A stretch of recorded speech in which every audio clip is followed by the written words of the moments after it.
Hello, everyone, and welcome back to the Best Care Anywhere podcast. I am the new sheriff in town, Anthony, and with me is the new school marm, and you can't piss him off today because he got vintage car parts at 75% off, Ethan Wilson. That's right, folks, and listen up. I got a switch, and I'm ready to school marm the fuck out of you. The school marm has a real bassy voice.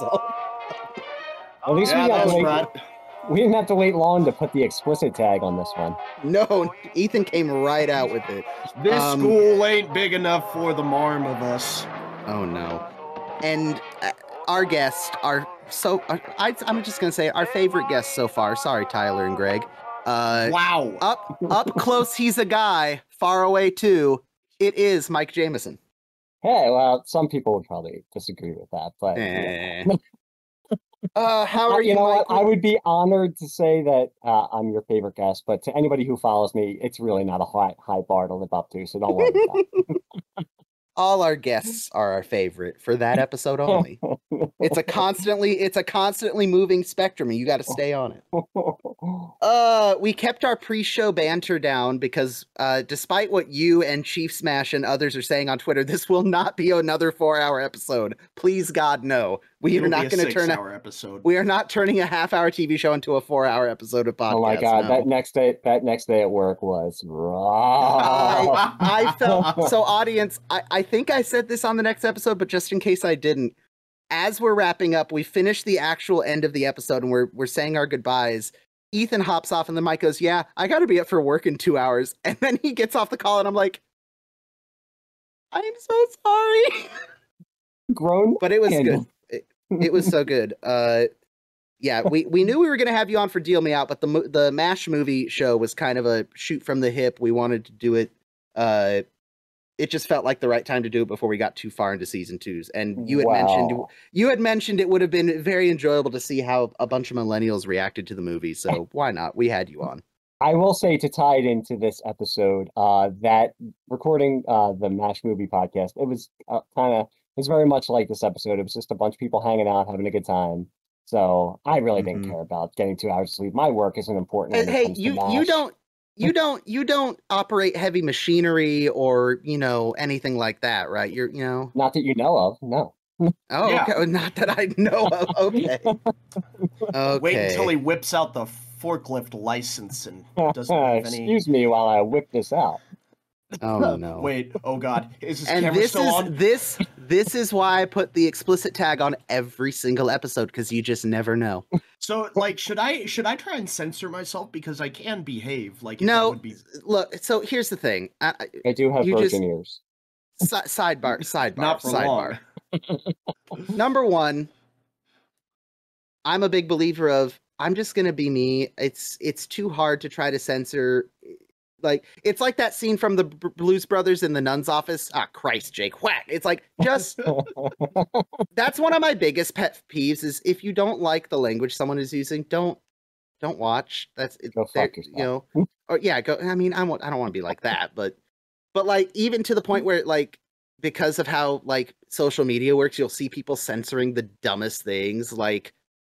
I was listening to a true crime podcast the other day, and one of the hosts said, it wasn't even it was like a conspiracy theory podcast, and he's like, the person unalived themselves, committed suicide. Just say committed suicide. We can all handle it. Yeah. It's oh God. We should stop now before this gets into a much larger conversation. So yes. Anyway. By the way, Happy New Year to both of you. Yes, Happy New Year. I hope your holidays were good. Old acquaintance be forgot. You did that joke already. Brought to mind. It's not a joke. I love you did that joke. You did that joke. I keep forgetting there's a video I have to send you, but that's a whole nother thing. Why do you think that I do jokes for your benefit? I am selfish as they come. Oh, Lord. So... I did want to follow up on a couple things from Christmas. The MASH cookbook. I got it for Christmas. This is Private Igor's Secrets of the MASH Mess from Jeff Maxwell. If you are even remotely a fan of MASH to the degree that Mike and I hope Ethan is becoming, get the cookbook.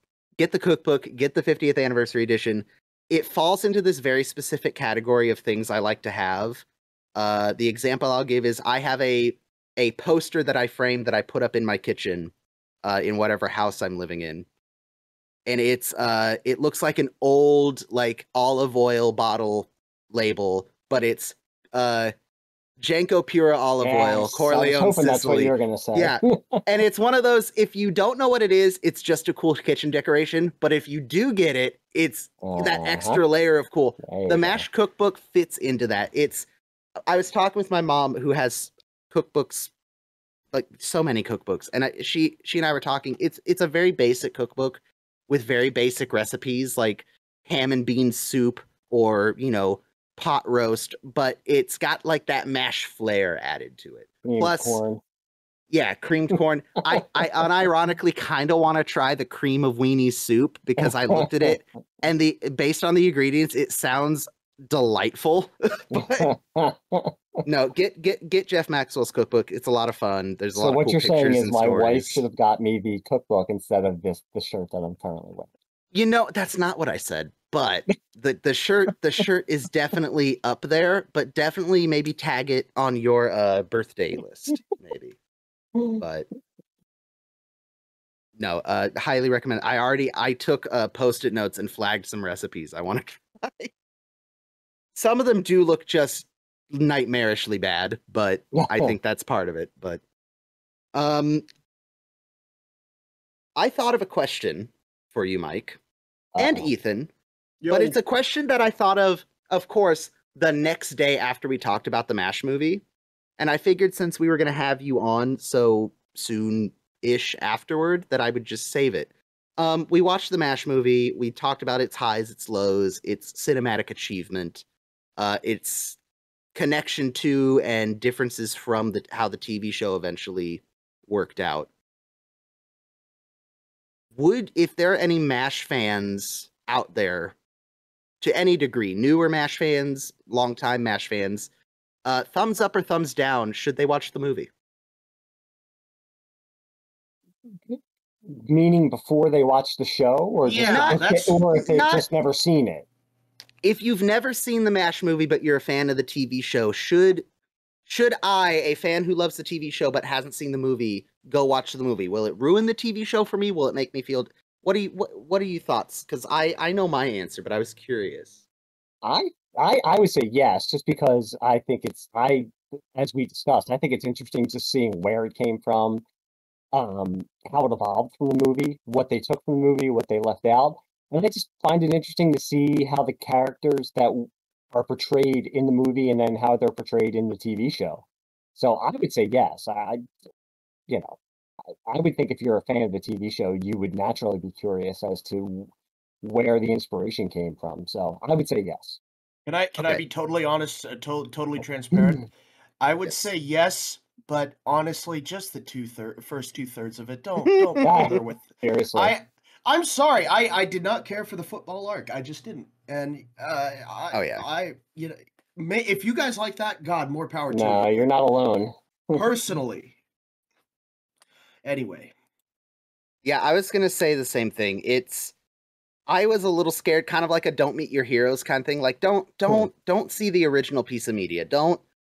It's not gonna be the same, but I was genuinely surprised how charming isn't the right word, but how similar and how like I could see where they pulled from, especially for these first 3 seasons that we're gonna have or will be going through. And you saying that, it's again, if you're more of a fan and you know the later seasons more, I think it's even more interesting to watch because I think it's such a tonal shift in those later seasons that, why wouldn't you want to see it and just kind of compare it to what the show became?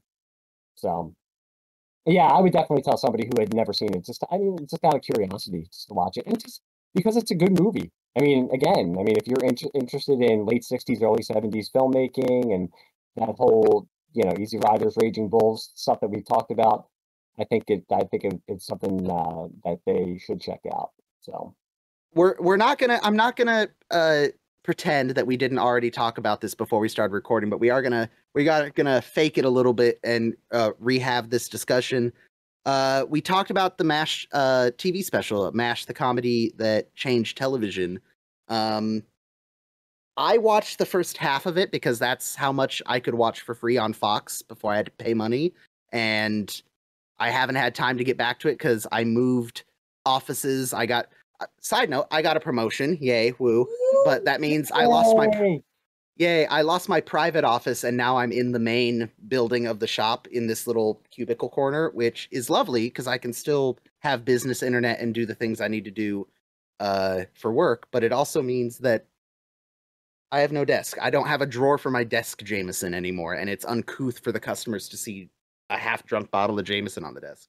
So I thought you meant me. I thought you meant No. I thought you meant me. Oh yeah, I have a tiny figurine of you off to the side here. Yeah, that's right.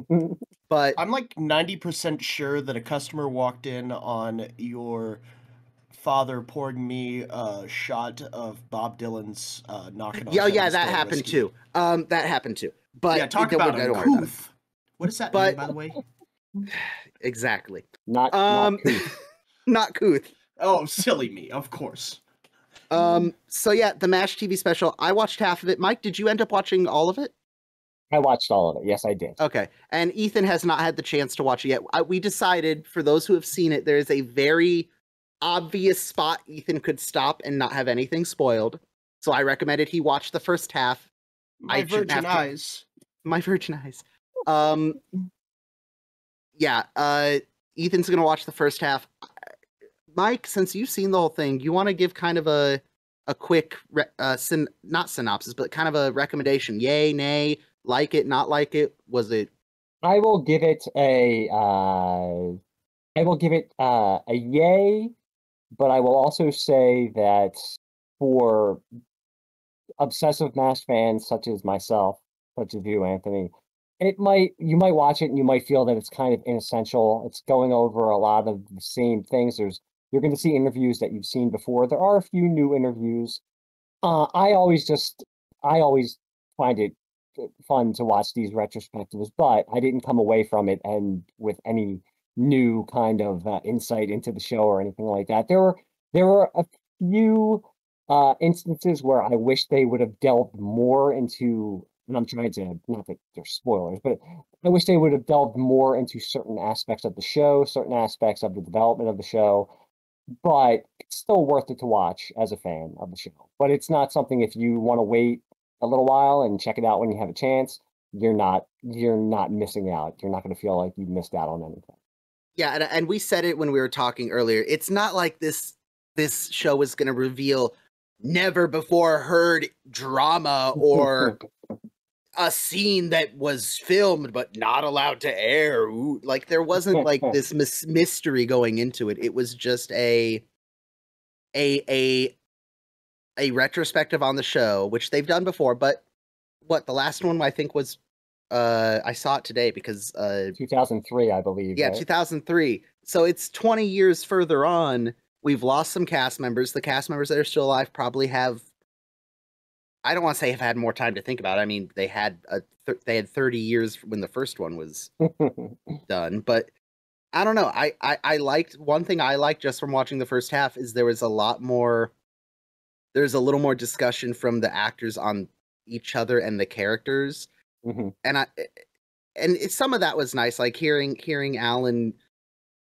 He like I said, it's a lot of the same information, but hearing it articulated slightly differently or with another little layer of thought after another, couple decades. It was nice. I liked it. And that might be my my fault for, as again, like I'm such a MASH fan that I've watched all this stuff. So I couldn't help but feel like, okay, I've heard this story before. Mm-hmm. Whether I saw it or I've read it somewhere, so it's like, okay, we've gone over this before. But for somebody like Ethan, who is just getting into this, there's a lot that it will offer a lot for him. So your mileage is going to vary. It depends on how much of a fan you are, how many of these you've seen. So I give it a thumbs up. I recommend it, but just don't expect anything like world, mind blowing. Yeah, I do agree with some of the things I've seen people say about it in the various MASH internet spaces is they wish if they were going to take so much time, they wish they would have delved a little deeper into some things, like you said. The most common one being some of the more recurring characters on the show. It would have been nice to, acknowledge we're going to meet some of them. Alan Arbus, Ed Winters, Nurse Jeff Kelly, Maxwell.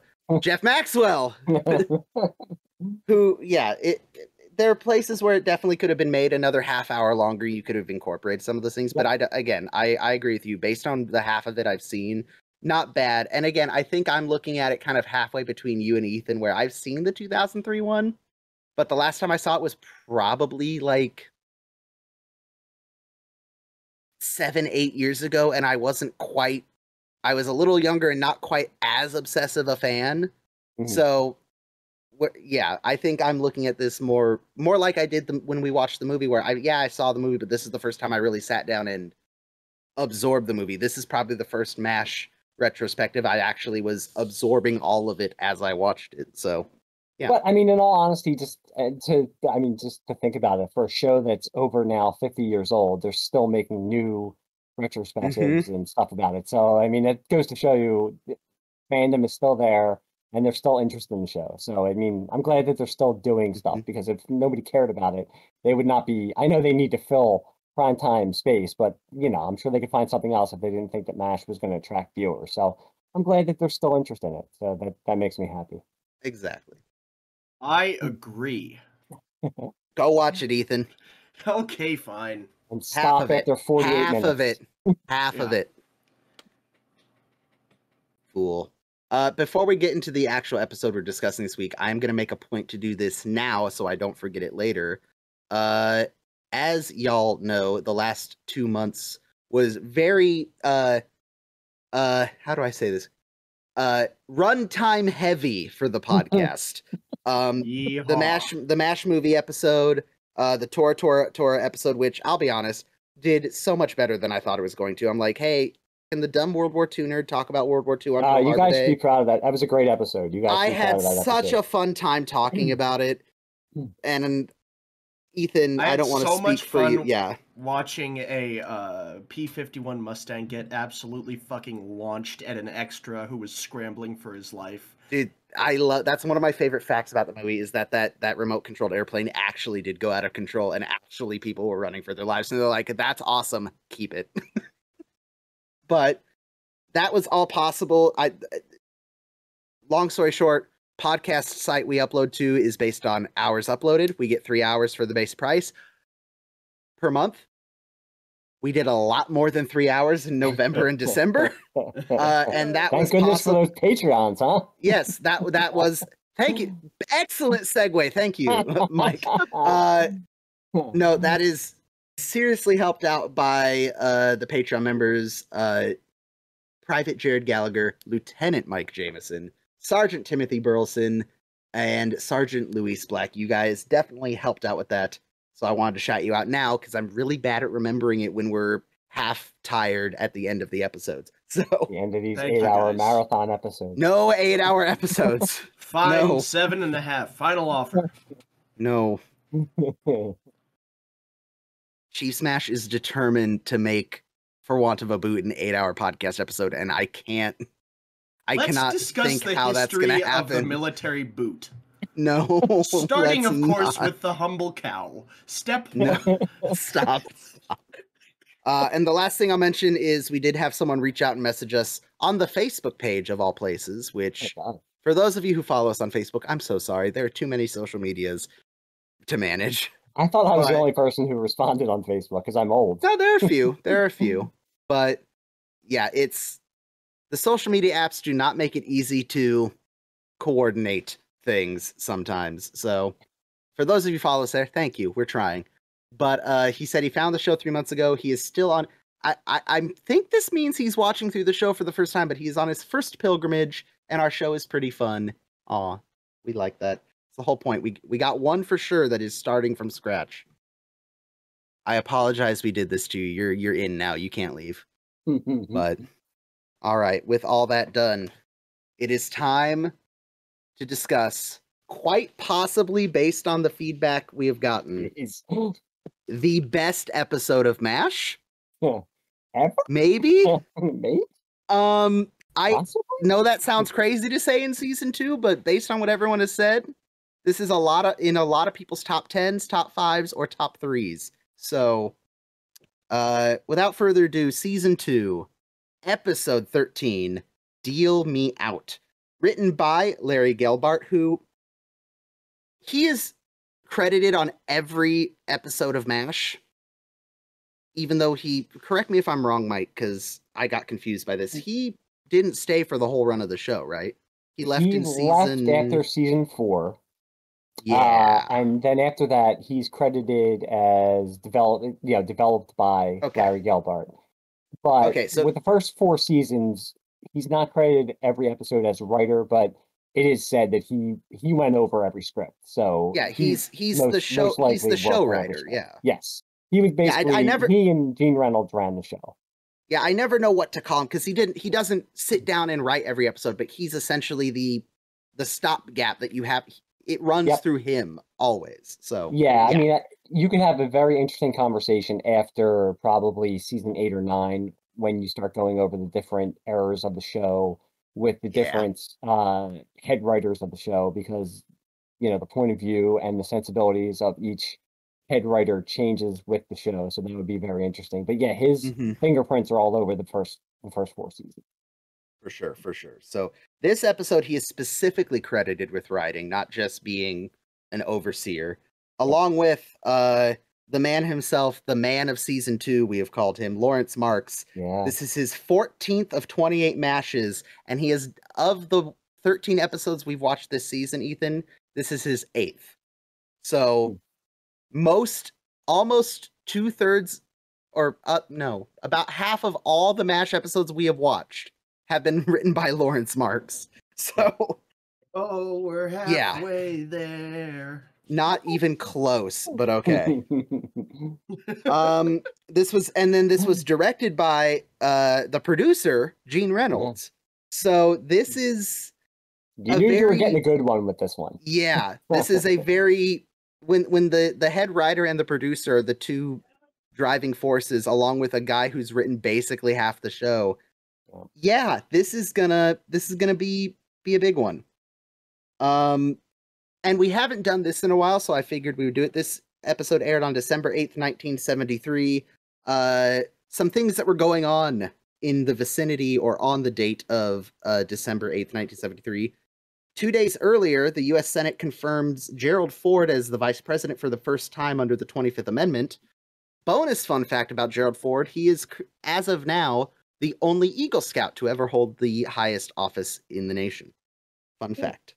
We should work on that. We should make the Eagle Scouts sort of like a Masonic Temple Illuminati. No, okay. You are going in a great direction, and then it went a different direction. I'm like, no, yeah, we definitely need more people with, the qualities of Eagle Scouts in office, and Ethan took it a whole different direction. No. It's a big club, and we ain't in it, so let's just make our own club. And then earlier in the day, oh no. That always makes things better. Good Lord. Earlier in the day, before this episode went live to audiences, on Saturday, December 8th, Richard Nixon would address a press conference about releasing his tax returns because he was under scrutiny for not paying an appropriate amount of federal income tax for 1970 and 71. Is a flat circle. Uh-huh. Yeah, I'm sure you'll never hear about a president doing that again. Yeah, so fun fact, just a reminder, because I think we brought this up probably half a dozen episodes ago. Current we are talking about is happening in the midst of the Nixon Watergate hoo-ha. Yeah. But yeah, some historical context for when these episodes are being released. Oh boy. And so it begins. We open with a camp welcoming visiting officers in preparation for a very special conference at 1800 hours, aka 6 p.m. for us civilians. And the first officer we meet is Major Milton, Sidney Friedman.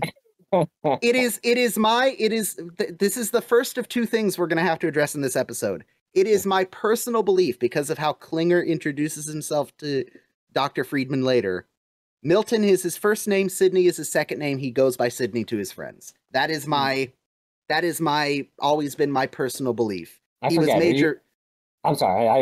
Go ahead, and then I'll make my point. I did not mean to interrupt you. I'm sorry. No, you're good. He when he came to MASH the first time, it was purely business. Therefore, Yeah. he was Major Milton Friedman. Now he is friends with the other officers. He's coming for poker. It's Sidney. That's either of how you I've guys always worked it. Marvel Comics fans?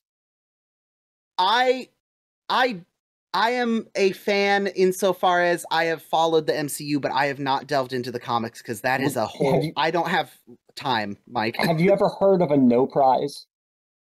No. Okay, so Marvel, when readers would find inconsistencies in their comics, they would write, back in the olden times before the internet, they would write letters to the editor and they point out these inconsistencies. So the Marvel editors would give them a no prize if they explained away the inconsistency. So basically, you just got a no prize by explaining away the inconsistency of him having the name of Milton and also Sidney. And me, as a comics nerd, and as a like MASH nerd, it clashes because I crave like canon and I crave like consistency, and MASH drives me insane with this type of stuff. Why was his name Milton? Why is his name now Sidney? Why did they say Hawkeye is from Vermont? Why is he from Crabapple Cove?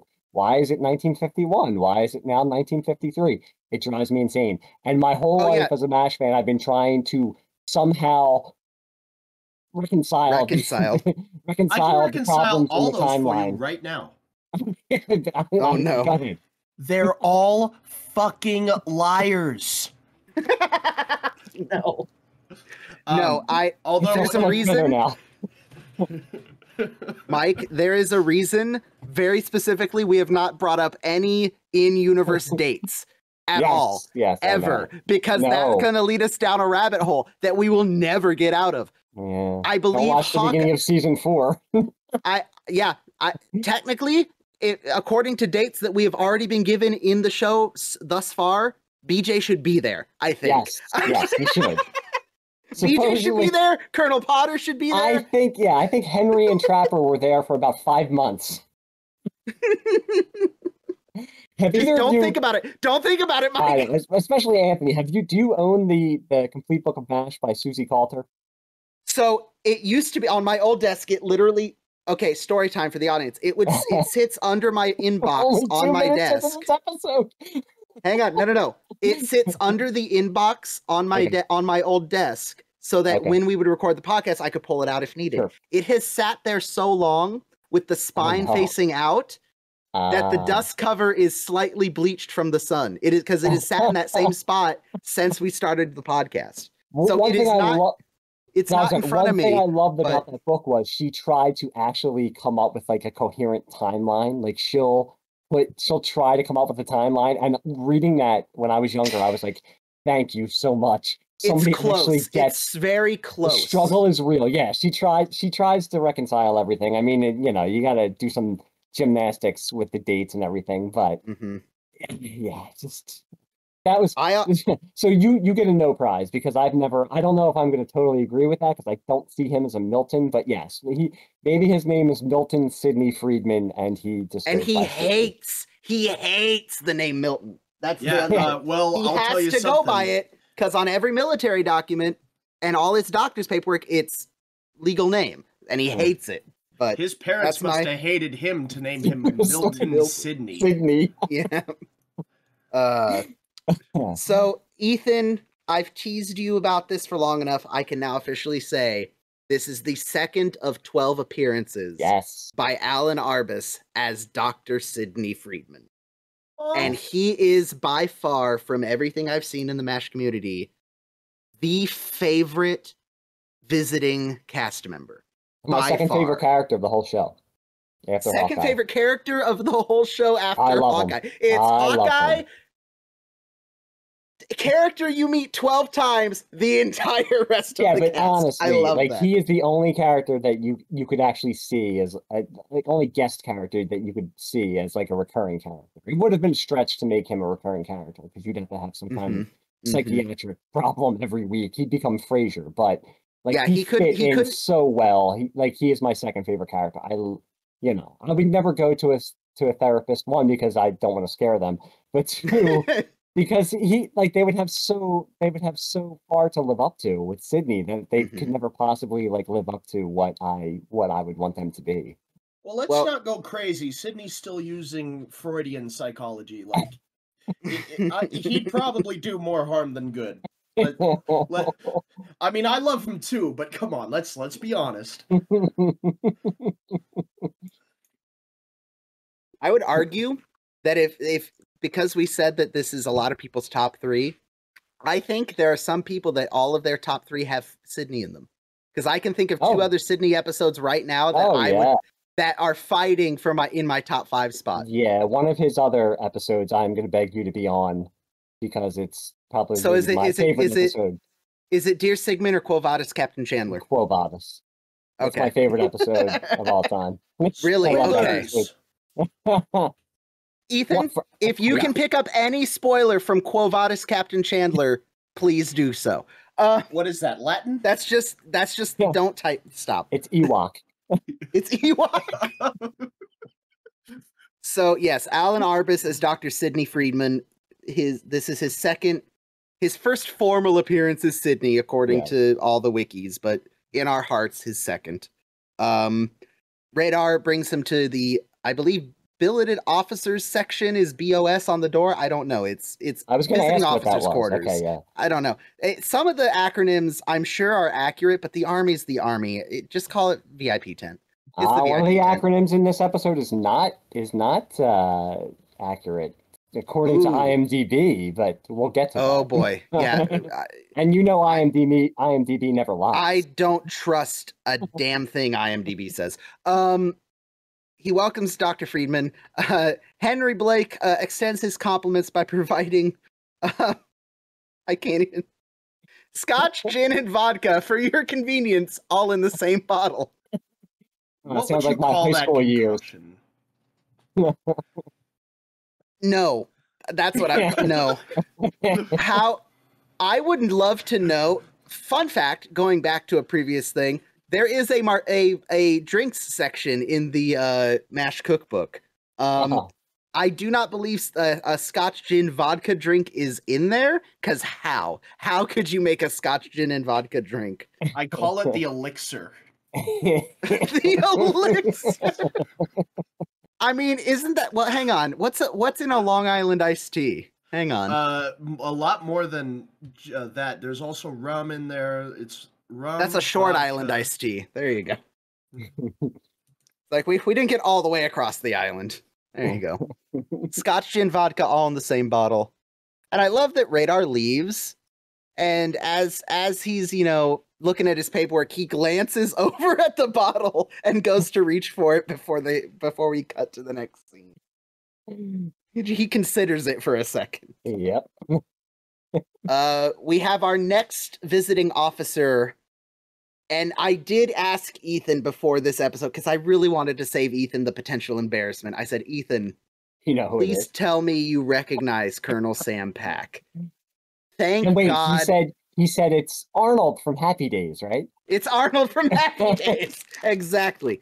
No, this is obviously, for anyone who is, if you're not aware, you have a lot of cinema watching to catch up on, because this, of course, is Pat Morita, aka Mr. Miyagi, from four Karate Kid movies: Karate Kid Part 2, Part 3, and the next Karate. Oh, it's that's always not what I know him from. Sorry. What do you know him from? The movie with Jay Leno? Yeah, I actually know him from the Columbo episode Etude in Black, where he is an uncredited houseboy. But get off IMDb. Of course. I'll have you know it's Wikipedia. Oh no. No, this is Captain Sam Pack of the Republic of South Korea Armed Forces. He is a doctor, and you know what? I'm gonna say it. Obviously, everyone's number one side recurring character is Alan Arbus as Sidney. Everyone's number two is Ed Winters. I could see some episodes where it would have been nice to have a Captain Pack tagging along. Yes, he I is think great. He fits in so well, and I will say, like, it's still watching all these episodes and seeing, again, I'm old, so I've seen Happy Days and stuff. Yeah. I still think of him as Mr. Miyagi, so it's always weird to me to see him. I don't want to say being normal, because that's not what I mean, but he is going, and he's not doing a caricature as Mr. Miyagi, but he's playing a certain type of character. So it's always jarring a little bit to see him playing this kind of lighthearted character. He was comedian. So this is great. He fits in so well. He fits in this episode. He would fit. You are dead right. He would have been great if they would have brought him back for a lot more episodes. But much like Sydney, because Alan Arbus also hits a lot of those points where he can be funny. He's got this character to him, and he works well with the cast.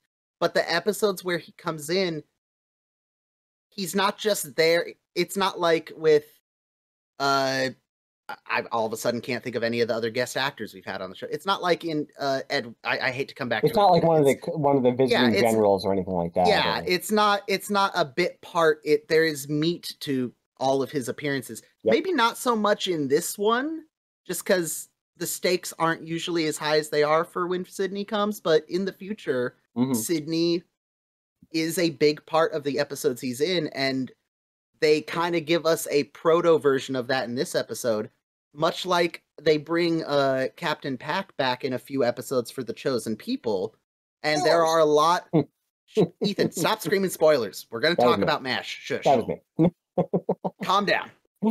But and again, I won't say all the episodes I'm thinking of, but there are definitely episodes that touch on or center around the issues of fighting a war in a foreign country, specifically Korea, that I think it would have been interesting to have someone like Captain Pack as a Korean liaison be in the same way that Sydney is their psychiatrist liaison.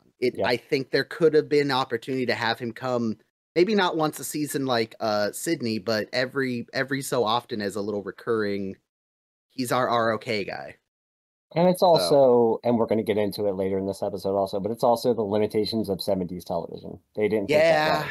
They just didn't think that way. They didn't think about continuity. They didn't think about... They didn't think that way, except we're going to get Jerry Fujikawa for 7 MASH episodes, but we can't get Mr. Miyagi? Okay, 70s TV.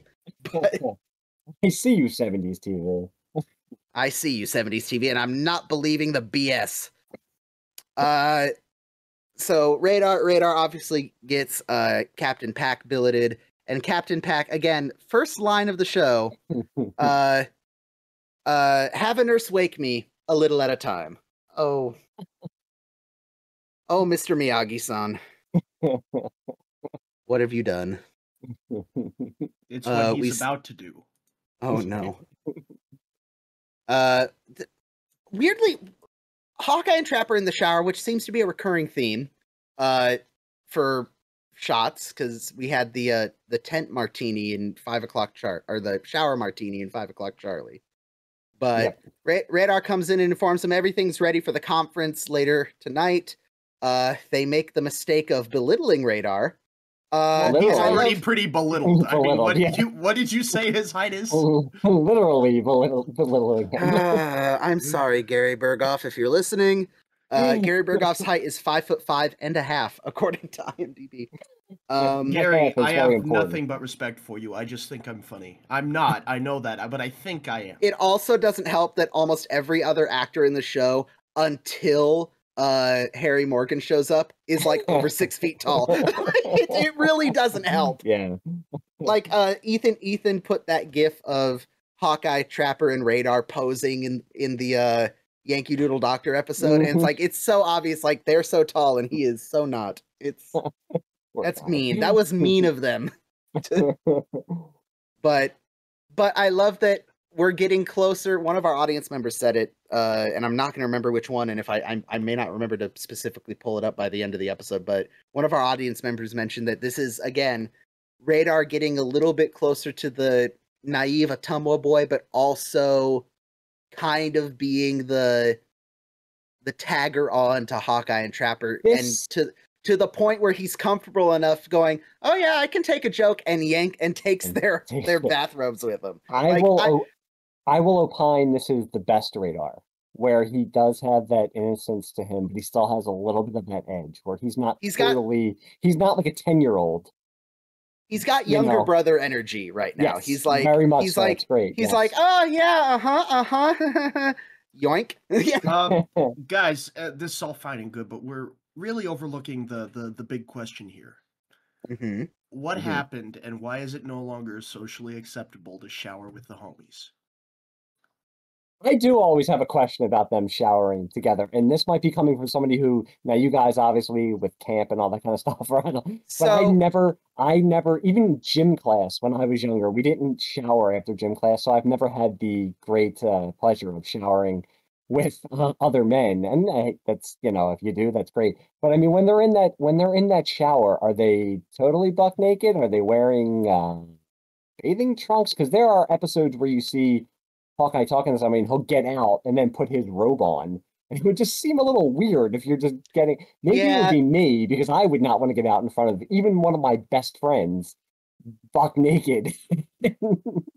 Yeah, the only 2 times I can think of in my life I've been in because those aren't even like communal showers. They are individually stalled. They're just from the waist. And I just want to make it clear, I have no problem with it. That's my own personal, just like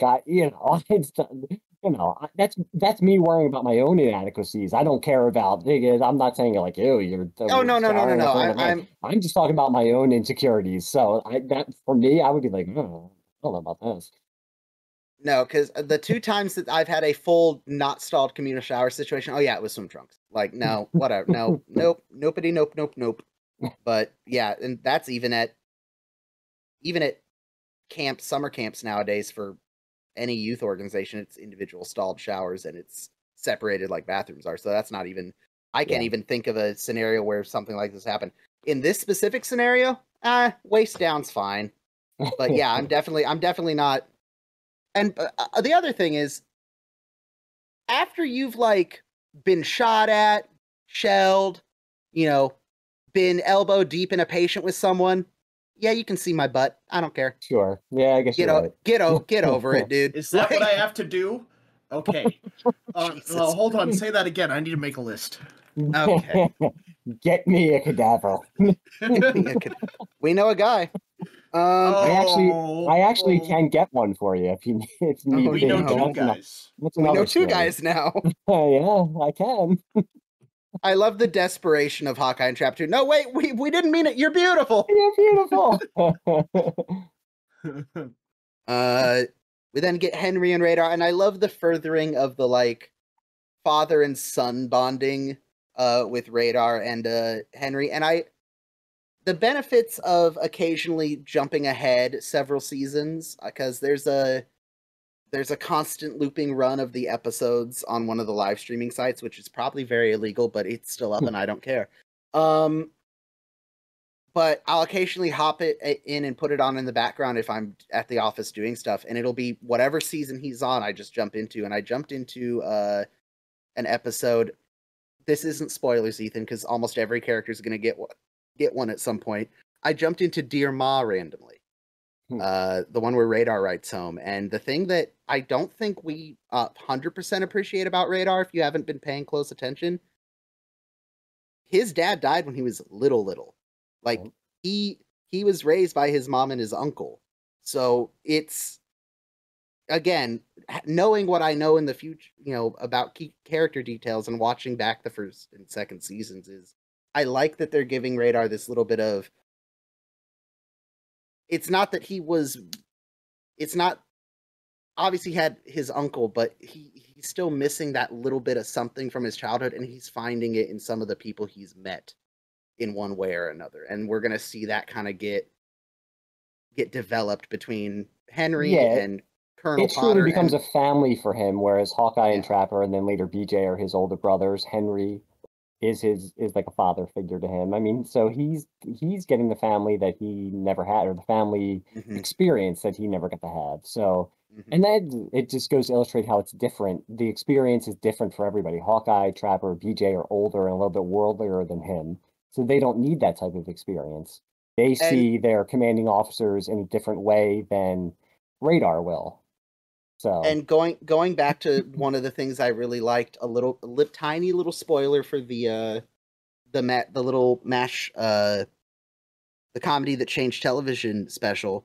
I really liked what Gary Berghoff had to say about Radar. Is you needed a character that all of this was new, that this was the first time he was seeing war and death and violence and all this. And Radar is and Gary specifically as the actor really did a good job of doing that.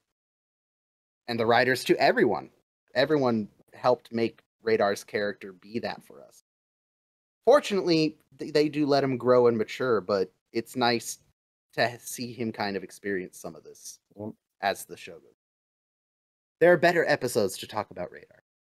yeah, I mean, just an aside, I did wear the cat Hawaiian shirt, but I was also going to put 3 pieces of toilet paper on my face for this episode too, but I never got a chance. So Man, talk about things I did not understand watching this show as an 11, 12, 13-year-old. Yeah. Like, why does he have toilet paper on his face? And then it's like one day, I remember specifically one day when I was like 16, 17, 18, like late high school, it finally clicked like, oh, that's like, I get it now. now. A tradition going back that centuries. Just some caveman putting birch bark on his, flint knife shaving wound. But yeah, it's totally like a father-son thing where he wants to borrow the keys to the car. And no, 100%. I love Henry's reaction to him where he's asking him about where they're going to go, and I just like that when he's like, it's what does he say? It's like an it's a old Lockheed Bomber packing crate that they stuck a jukebox on a bunch of girls on roller skates. And Radar's like, yeah, that sounds like heaven. And again, yeah, this is very much almost tongue-in-cheek a tiny bit to like sitcoms of the day of sure. Dad, can I have the like you said, Dad, can I have the keys to the car this weekend? I don't know, son. You're gonna go out and you're gonna go up to Lover's Lane and kiss Penelope Smith. No. I mean, it also gives insight. It gives insight into Henry's character too, because what I think is he likes Trapper and Hawkeye because he wants to be them. In that he is a family. I mean, like we always say in all these episodes, he shouldn't be the commander, but it's not because he's a bad person. He's just a regular person thrown in a regular situation. He's a family man. And I think he, more than Hawkeye and Trapper, can relate to Radar in that way. And Radar feels that, so that's why he looks up to him as a father figure. Do we know how... I'm sorry, go ahead. Well, no, what were we going to say? Do we know how old... Do we know how old... No, well, Henry's kids are. Because I know he has a son while he's there. It changes, yeah. I feel like his oldest is like 9 or 10. That's what I was going to say. I think so. Yeah, that's they're still pretty like young. Yeah. Oh yeah, because he has the pictures. I thought he had like a 9 or 10-year-old son and like because she's turning 7 in the home movie, right? Yes. The daughter. Yep. And then he has a new like a 1-year-old, like a newborn 1-year-old. Okay. Yep. Because I was curious, I'm like, has he had to give the keys of it to his car to anyone yet, or is he like practicing on Radar? He's practicing on Radar. Which, okay, hi, World War II Anthony is coming out now. Jeeps, correct me if I'm wrong, audience. Most military vehicles, like Humvees and Jeeps, don't have keys. They have starter buttons and glow plugs. Because nothing would suck more while being shot at than trying to find where the key to your Jeep is. I believe their push button starts, but still, it is sorry to ruin the moment. Steal a modern military ground vehicle. Really? You want to dive deeper into that and why you've considered this? And well, you see, it's funny you mentioned that. No, I don't, because there is a National Guard base not 200 yards from where I'm sitting. Good, interesting. Anyway, so Radar gets permission to take a Jeep out. Good for Radar. I'm sure nothing will go wrong. The 1,800-hour medical conference is about to begin, and I love the spoiler camera swap to it's poker night. It's poker night in the swamp. And I love their setup. Card table with army wool blanket, which is weirdly a great substitute for like blackjack table material, like the felt. Yeah, I'm loving this. I'm loving everything about Poker Night in the Swamp. I think it's weird because what makes great movies, books, any kind of media that you love is a lot of times you want to live in that world. And it's always weird when you say, "Oh, I'd love to live in the world of MASH," because you're in a war zone. But when you're watching an episode like this where they're all sitting there playing poker, they're having fun, making fun of each other, just being friends. I mean, you want to live in this world. You want to be sitting there with them and playing with them and drink with them. And it's always just weird to say that because you'd be in the middle of a war zone. But Well, scenes like this in the tent, especially, just make me very nostalgic. You know, I would absolutely love to go to an Army Surplus website, buy one of these, 10 by 10 canvas tents, haul it out somewhere for a week of camping, and camping consists of living in the tent and playing poker. Like that, I would love that so much. And dude, you're in California. Squatters have a ton of rights. Just buy a tent and live in it. Like, seriously. No, the one upside to before I moved back in with my parents, the one upside to having my own place and before all my friends moved away, looking at you, Kansas, we were able to do just this. We had a boys poker night one night at my house, and it was exactly this. It was such the vibe. It was so fun. Thank God you guys did, because I will tell you this, I've never played poker in my life. I'm not a card player, so you can explain to me what they are talking about in this episode.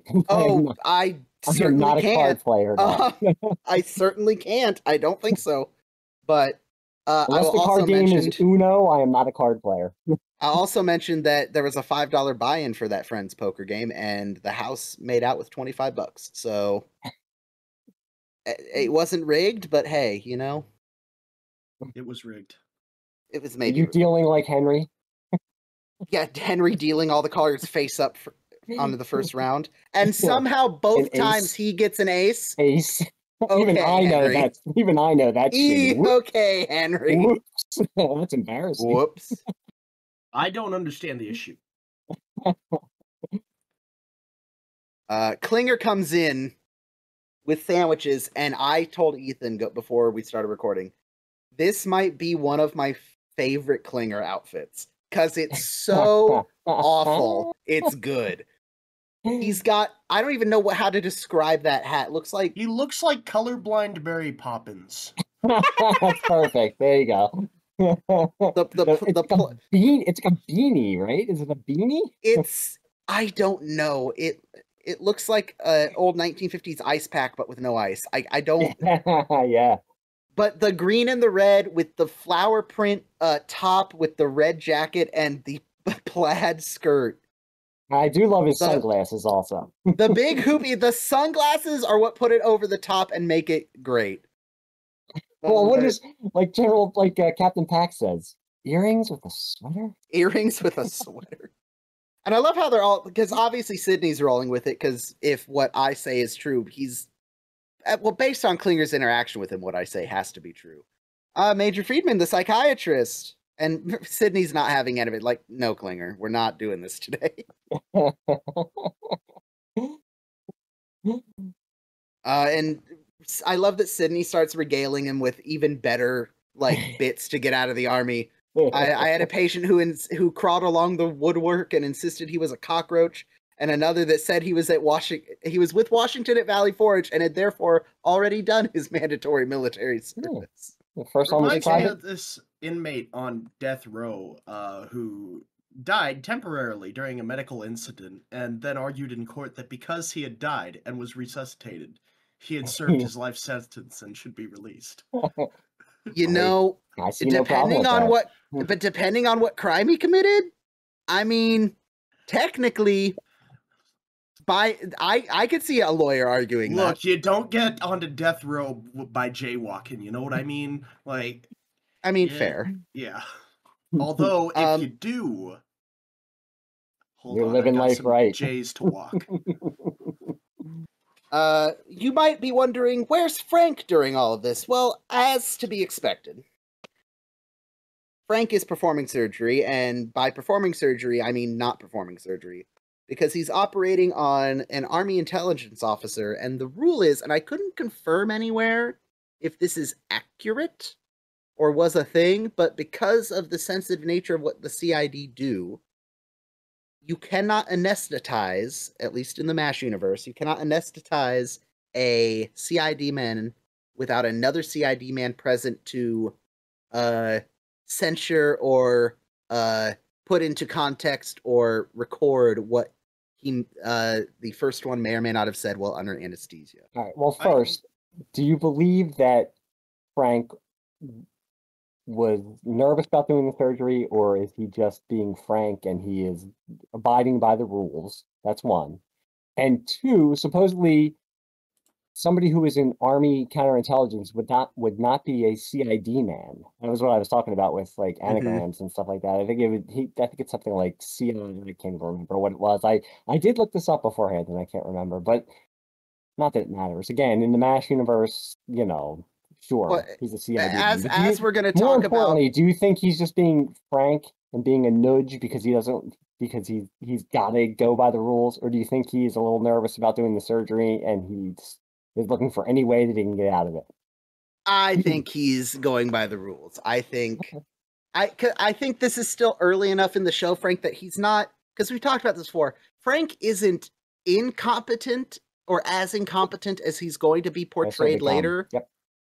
Because there are, God, what episode was I watching the other day? There was a season 4 episode that popped up on rotation that I had on in the background where a medical emergency is happening, and Frank is weirdly being helpful, despite being season 4 Frank Burns. So I think in this episode he's very close to movie Frank in a way, where he's just like you said, he is more. It's not that he can't do it; he's just that way. He just needs to be. Oh well, these are the rules, and I can't do it, and you know. I can't do it. You'll probably be fine. Yeah, you'll probably be fine. And for what it's worth, I've seen this trope, if you want to call it that, used in other medical shows. Like secret agent or whatever has to be put under, and there has to be someone else present. So I don't know if that makes it true, but it does make it more commonplace. So. It makes, I mean, in context, it makes sense. If you have sensitive information, you probably should not be under the influence of mood inhibiting or what's the word I'm trying to think of? Mind altering. Inhibition, releasing intoxicants. And to be fair with the whole, is it CID counterintelligence? As we're going to talk about a little later with Ed Winter's character, I don't know how many. I would love to keep a tally of how many different entities he says he represents through the course of the series, because it's got to be like 12. Episode. God, every time I think about that character, one of the dumb lines he says pops into my head, and I can't. Who's saying "Tour lure lure" and going my way? I love that that's a reference that literally only 2 of us in this call get. Okay, but there's 3 of us in the call. So, you know, so I don't count Craig as a human being. Wow. The CID don't man. Be racist. Yeah, At be worst, nice. that's elitist. That's fine, man. Hey, from the very little bit of Star Trek I've seen and what I know about Data, don't be mean to the technology. You're gonna regret it one day. They just will be a our little side overlords note. eventually. Yep. The CID man on the table is actor Tom Denver. I bring him up because he will be in other MASH episodes. This is his first of 5 MASH. Yes, first of 5 MASHes. And if you're wondering, what other great roles have I seen him in? Not a lot. This is his most prolific television show he has been in. 5 episodes. Again, another one of these wonderful, not knocking it, but round robin actors they use for the one-off little background parts or stuff. So he's into the $6 Million Man. He is in an episode of Happy Days. There is that crossover with Pat Murray. Probably. Maybe. could be happening right now. Yeah. Let's see. We already talked about Sam. My notes are slightly out of order. Oh no. It's okay. I was trying to rush through it because I left it a little late, but Oh, that's okay. I'm just watching along as we record, so I'm Yeah. anticipating the hilarity. I love well, what would happen is I stopped to write down Tom Denver's information, and I didn't pause the episode, so I would suddenly have to go back and write down stuff but I love that Frank looks over and says, "I guarantee you're in absolutely no danger." Looks at patient, I think. And the poor man on the table's like, That's always what you want to hear from the doctor. Thanks. Yeah. I think we all know that patient is a hell of a lot safer not being operated on than being operated on by Frank. Seriously. Yeah. He's in good hands, not in Frank's hands. I would hate to play poker with Hawkeye because he's a cocky, arrogant ass. Okay, but I wonder what my odds of getting the fifth. I wonder what my odds of getting the fifth jack are. Oh well, tosses $5 chip into the. He's just great though. The way he reads that line is amazing. Hawkeye is just playing how Jared would play if Jared knew how to play poker. Jared does not know how to play poker. He goes all in every hand, and it works. Most of the money I won that poker night was off Jared. Oh no. See, I would be more like Sydney, where he's like, "What's your problem, poker face?" Oh my god, a psychologist at a poker match? He gets a couple quips in here, but my fondling with your chips is very infantile, Henry. Not now, Sydney. I'm just gonna say this as the cigar smoker in the room. I hate this scene. I hate Klinger and Henry. No one sticks an entire cigar in their cheek and chews on it. That's not... The reason you see that as a cigar thing is because you need to stick a cigar that far to the side of your mouth to say your lines. Yeah. Front of the mouth, hold it between your forefront teeth or your lips. You don't cram it. Gary Berghoff does it. Henry does it. Klinger does it. And I'm pretty sure Harry Morgan does it. And I hate it every time. But this scene, like them just around the table, like riffing back and forth. I mean, that's great. I mean, you feel just like, again, like I feel like I want to be sitting in that tent with them. I want to have a martini in my hand, even though I don't know how to play poker. I just want to be hanging out with them. I just want to be hanging out, play the guitar while sitting on a cot, something, just chilling. Did someone say guitar? Oh no, put it down. I won't do it with Craig. I love that Sydney ups the bet. Klinger says, "That's mean," and Sydney just looks straight at him and goes, "I'm gonna beat the pants off you, lady." That's the first time he is really Sydney, like in the series. He's fully let his hair down. He's fully Sydney. Yep. And just like the little banter, like, who brought the kosher salami? Captain Pack. I did. From a little Yenta I knew a little Jewish girl I knew in Berkeley. She's a Yenta now. Okay, so I looked up what a Yenta was, and I'm gonna need you to explain it to me. Anthony, you want to take this one? I am not 100% culturally aware of what the textbook definition of a Yenta is. I know Yenta, the character from Fiddler on the Roof. I believe it's a similar verbiage to like a spinster. Either an older widowed woman, or a woman who never married. Something, again, I am not, I'm guessing. What I found was like a busybody. Also, yes, those things tend to go together a lot. The only context I have is from Fiddler on the Roof, where Yenta is the busybody, older widowed woman who also happens to have all the gossip and, I know who would be the perfect match for your daughter, the butcher's son. Let me introduce them. She gets a whole song in the play. So Side note, I don't think I heard the news when it happened, but I saw on like the list of actors we lost this year, we lost Topol, Yeah. who very famously played in the Fiddler on the Roof movie. He played, oh god, the main character. Why can't I think of his name? Oh god, I'm gonna be so irritated. I would love to help you, but I knew he played the Oh, main God. character, but I can't remember You what can it is. say literally any name. Tevia. There you Tevia go. from I Fiddler know. on the You could Roof. have said anything, and we would have been like, Yeah. Yeah, because I don't know Fiddler. I, on a small, tiny side tangent, because this is what our podcast is, that is No. unironically one of my favorite films. And by I've never seen it. adjacently, one of my favorite stage plays is Fiddler on the Roof. To the point that one of my bucket list, if I ever have the opportunity to do it, I would, if a local, like the local Auburn Theater did a production, I would try out for the part of Tevia in Fiddler on the Roof. Nice. But yeah, We need to record that and then put it on YouTube.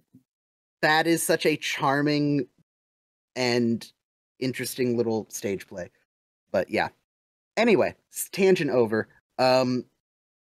Yeah, but the little side conversations, just like the banter that's again, I know very famously there was no ad-libbing on MASH. I find that so hard to believe because of scenes like this where they're just going back. It is hard to believe. Maybe just the writing is that good, the acting is that good, because what I always feel, especially about these first 3 to 4 seasons, very lived in. The atmosphere of the characters, very lived in. It doesn't feel like they're acting. It just feels lived in. It feels like they've all been friends. They do this every week, like they just said, and you don't feel like they're acting. Like I said, you want to be there because it feels like it's just friends around a poker table, and mostly everybody knows what that is. Whether it be poker, or you're just hanging out watching movies together, you're hanging out having a drink together with friends, and you're messing around with each other back and forth. That's the feeling you get watching this. Well, I think that's part of why recently Jared, former host of the podcast, he says hi, by the way. Yes. He has recently been very passionate about saying, hey, every Saturday night at 8:00, if you are available, we are watching something. We're getting on Discord like we are now, and we're watching something. Currently, we are 2 episodes into the current season of Loki, the most recent season of Loki. You gotta let me know how that is. So far, so good. So far, so good. But well, let me say, as a 49-year-old who has kids and is married, that's good. You should try to stay that way, because I have friends who, we don't talk as much as we used to, and we used to be close like this, where, again, I don't play poker, but whether it be we're just hanging out late at night, shooting the shit with each other, or watching a movie together and making fun of the movie if it's bad.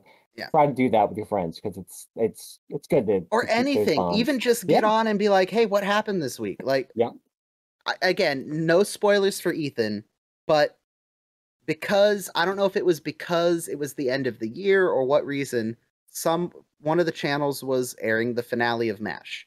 And there's that scene where a couple characters get together and they're oh yeah, I'll write you. And one of them goes, no, we won't. We might send 1 or 2 letters back and forth, but after 3-4 months a year, because and think about 1953. It's not like you can jump on Skype or jump on Discord and talk to one another and see each other. I mean, you're either writing letters to each other, you're flying out to different coasts to see each other. So and flying out is a 3-plane connection, not 1.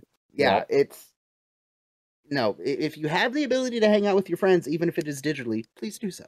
Yeah. Speaking of which, hi Ethan. Watch the first 2 episodes of Loki and catch up. Yes, I'm sorry. I stepped away because I don't like hanging out with my friends. What were we talking about? Anyway, stepped away because I'm a rat bastard. Exactly.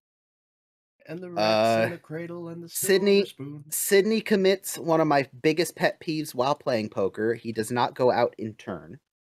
Go out in turn, Sydney. That is something, if you don't understand, I can explain. If you play poker, please, this is a big pet peeve for me, and I know it is for other people. Do not bet, check, or fold until it is your turn to do so.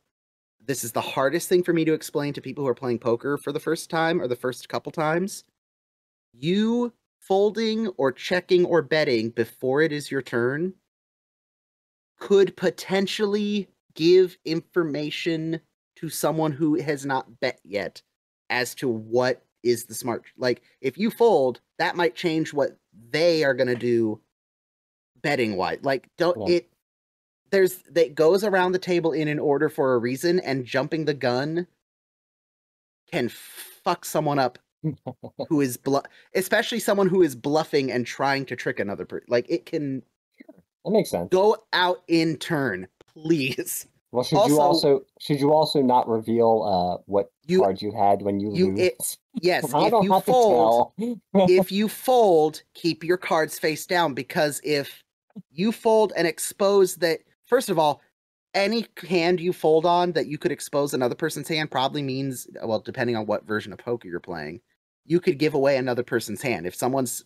bluffing that they have all the jacks and you fold and show your cards and you have one of them, you've tipped someone's hand. Don't do that. It's such a pet peeve. This is why people got shot in saloons over poker games. Don't do it. If you're wondering, like, it's just a card game. No, you can do dumb things at a poker table that will get you beat up. Don't do it. Learn the nuances, because there's definitely it's like any other. It's like golf. It's like any other game. There are little unwritten rules that you need to follow to be polite, and that's one of them. Is go out and turn. Yeah, except unlike golf, if you don't follow these unwritten rules, there are possible real-world, very physical consequences. Yeah, this is why if I'm teaching people to play poker, it's never for money. It's never for actual worldly possession. It's God fucking damn it. Uh-oh. Do we need to take a break? No, that was just a dad sneeze from across that was the house. A sneeze? Whoa. I don't know what that was. Your dad's expelling demons. Yeah, he is. So, during all of this, Radar comes in, very panic-stricken, wearing the paratrooper scarf. Yes, he is. The famous paratrooper. Yeah, I think it's the first appearance of the paratrooper scarf. The paratrooper scarf. When the paratrooper scarf comes out, you know Radar is trying to have a good time. Radar's on the prowl. Baby. Radar is on the prowl. Radar is on the prowl. No. Watch out, ladies. I love that. Fondling your chips is very infantile, Henry. Not now, Sydney. Colonel, not now, Radar. Radar, whatever it is, sign it, cancel it, or order 5 more. I have to imagine what Hawkeye does. It just boils your blood. What is Hawkeye doing? Looking at his cards. That's what I was saying. I don't mind looking at his cards when he folds. I don't, once you've folded your hand, as long as you don't give away what someone has in their hand, well, it depends. Okay, here's another slight pet peeve of mine for poker. If it's down to 2 people, and I have a better hand and I raise the bet on you so high that you fold, I do not have to show you my cards. Right. Because that gives away my strategy, potentially. Was I bluffing? You don't know. For you to find out, you would have had to match my bet, right? Yes, but for the comedic value. Yes, for the comedic value, yes. But that's because I've had poker games where it's like, show me your cards. No, that's not how the game works. You can't do that. Even I know that. That's like just saying, poker, hey, give me $300 because I'm about to go bankrupt in Monopoly. No, that's not how the game works. I can't just loan you money. There's a reason for that. A lot of people are shot over Monopoly games too, but I mean that's a whole different. I'm just from Philadelphia, so that happens. Dude, it's not Christmas unless you get in a fist fight with your grandma over Boardwalk and Park Place. Come on. Yeah, dude, people in Philadelphia get shot over groceries. We aren't going to take your word for what's normal. Well, I mean, I'm not going to incriminate myself, but attaboy. That was my loaf from Philly. That was my loaf of bread. I don't care what that 80-year-old woman says. So yes, Radar has a very pressing issue that he needs the Colonel's help with. So Colonel stands up, deals him out. And then Captain Pack gets to decide the rules of the next hand. Okay, I need to look at the actual subtitles, see what all he says. I don't genuinely know what half of the stuff he says is. You know, we're gonna Yeah, do a because I little- mean, Hawkeye as the button, he's like, now that's inscrutable, and I'm like, okay, I don't play poker, so I don't know. And I'm like, is that something weird? What exactly are they talking about here? Okay, just a quick little search. Essentially, high-low is a very complicated addendum you could add to a hand of poker, where basically you can have two winning hands, a high winning hand and a low winning hand, and they split the pot. That is my very base level quick Google of it. Complicated. Yeah, I have no idea what you're talking about. You can buy one on the end, essentially means you can buy an additional card to try to make your hand better, I believe. Don't quote me on this. This is why I don't play poker. Most people don't add weird rules like this. Low hole card wild means whole cards are your cards. Community cards are the ones in certain games that are played on the table. Like Texas Hold'em, the 5 cards in the middle are community. You're playing your whole cards off of those community cards to get the best 5 card hand you can. Low hole card wild means whatever the lowest hole card, I don't know if he means in your hand or among the table, is wild. It can be any card. It's a wild card. It can be whatever card you want it to be. That basically he just lits a very complicated rule set for the next hand of poker. Okay. And it's, yeah, unnecessarily difficult. Okay. We learned that Radar has run over a Korean national with his Jeep. But was it a thud or a thump? Yeah, was it a thud or a thump? It was a Korean thump. It was a Korean thump. Why was it a Korean thump? Because I ran over a Korean. I like when he said they're going to put you away until you're a little old corporal. He goes, "Yes, sir."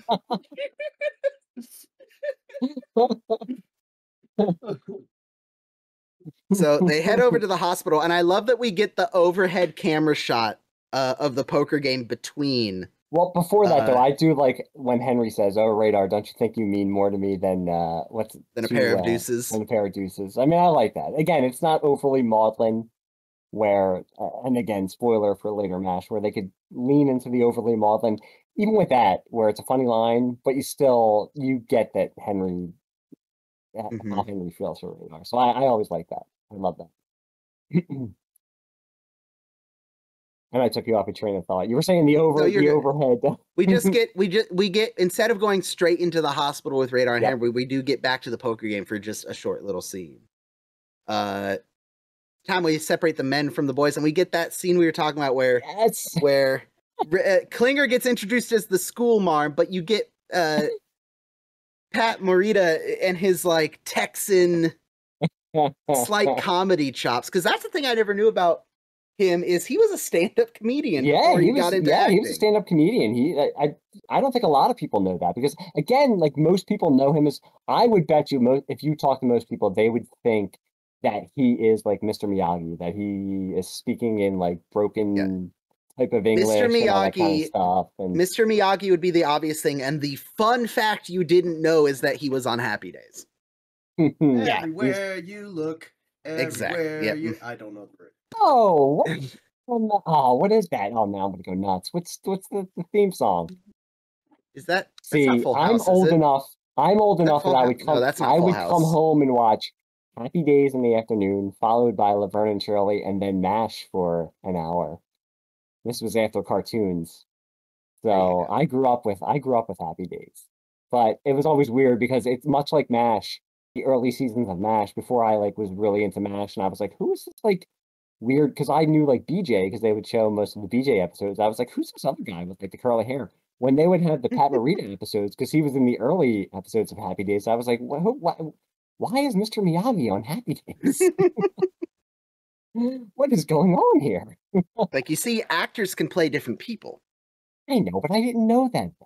It's the equivalent of, there's this wonderful time, and I'm sure you having kids can appreciate this, because my mom did this all the time to me. When your child realizes an actor has played two of the different parts they love.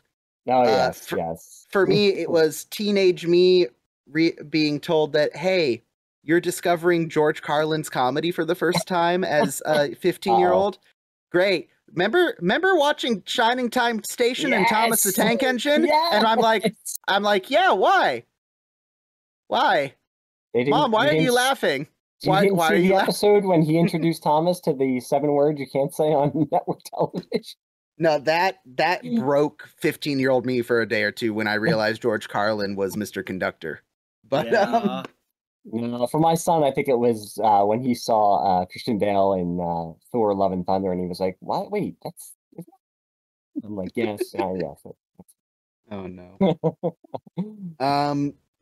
So Radar and Henry are checking on the Korean he ran over.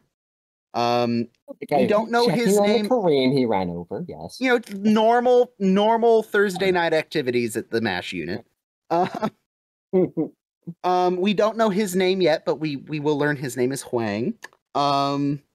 This is actor Jerry Fujikawa, his first of 7 MASH episodes.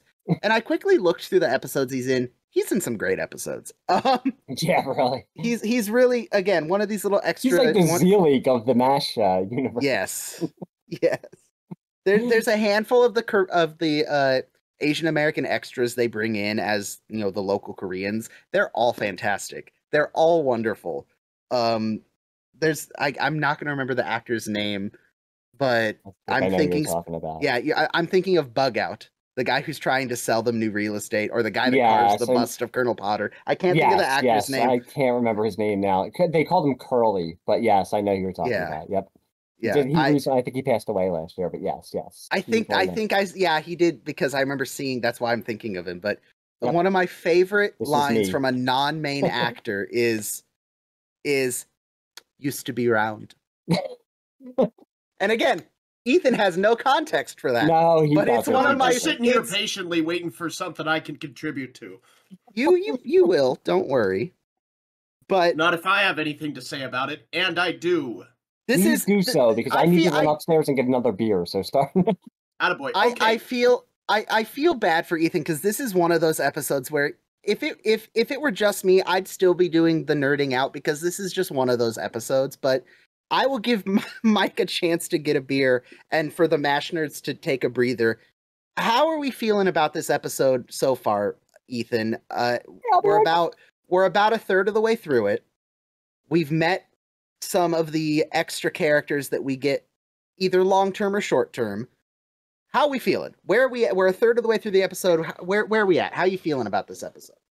It's definitely a departure from previous episodes. I find it very unique.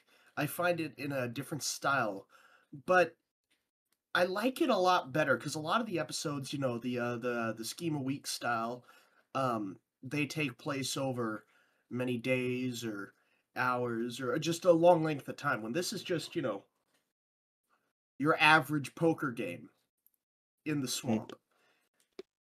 And all the little threads. I dig the setup so far.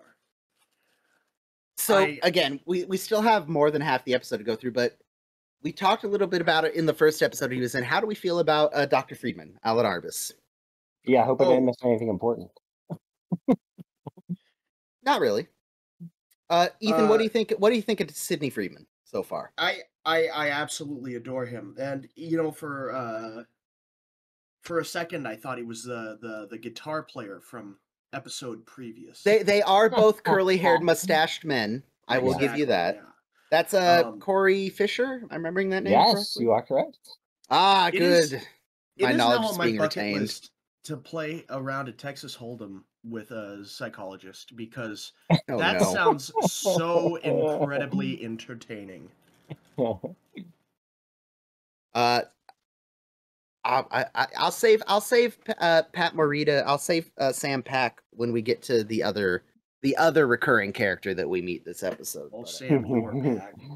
Yeah. So yeah, all you missed was Ethan was mentioning that this episode is different in that it's not the Schema Week format. It doesn't take place over the course of several days. It's very, I don't know what it's not like quite a bottle. It's almost a bottle episode. Yeah, it's almost a bottle episode. There's not.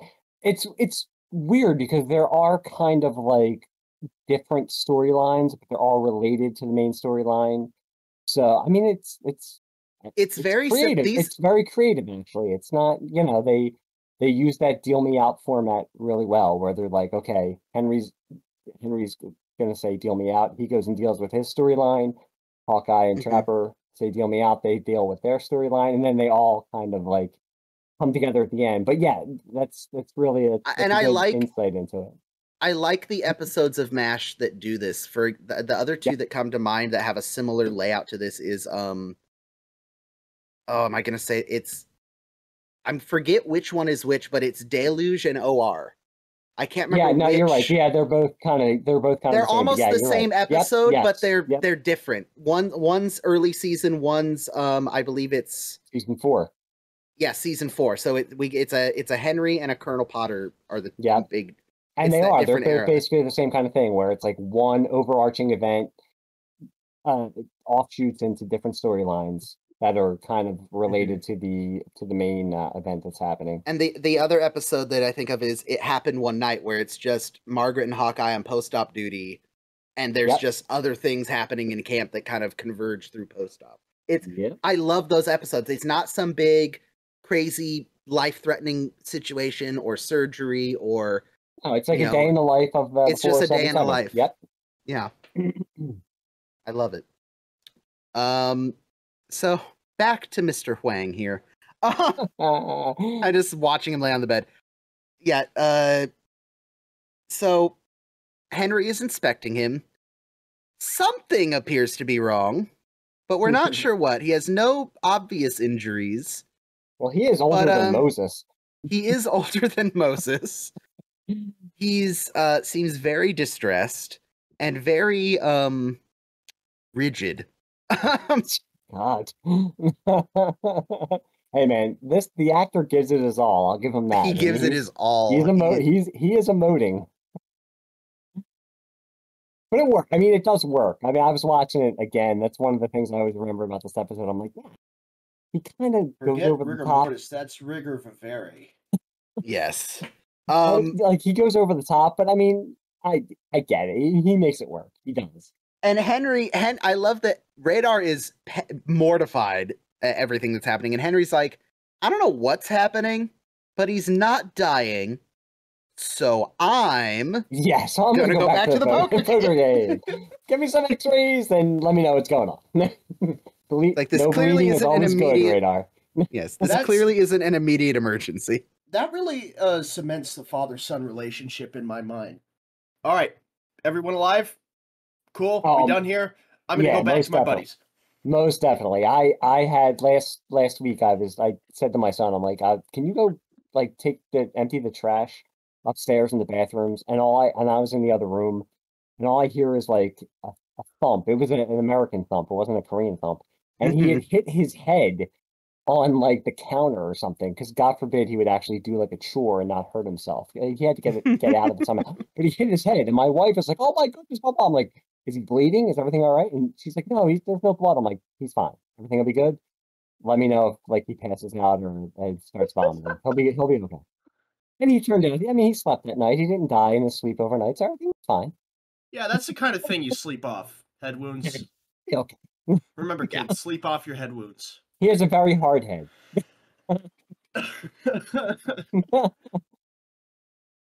So we return to the poker game, and I love that despite this being only his second appearance, Dr. Friedman is clearly up to speed with Frank, because Frank comes in and he says, "Oh, I see the conference is in full swing."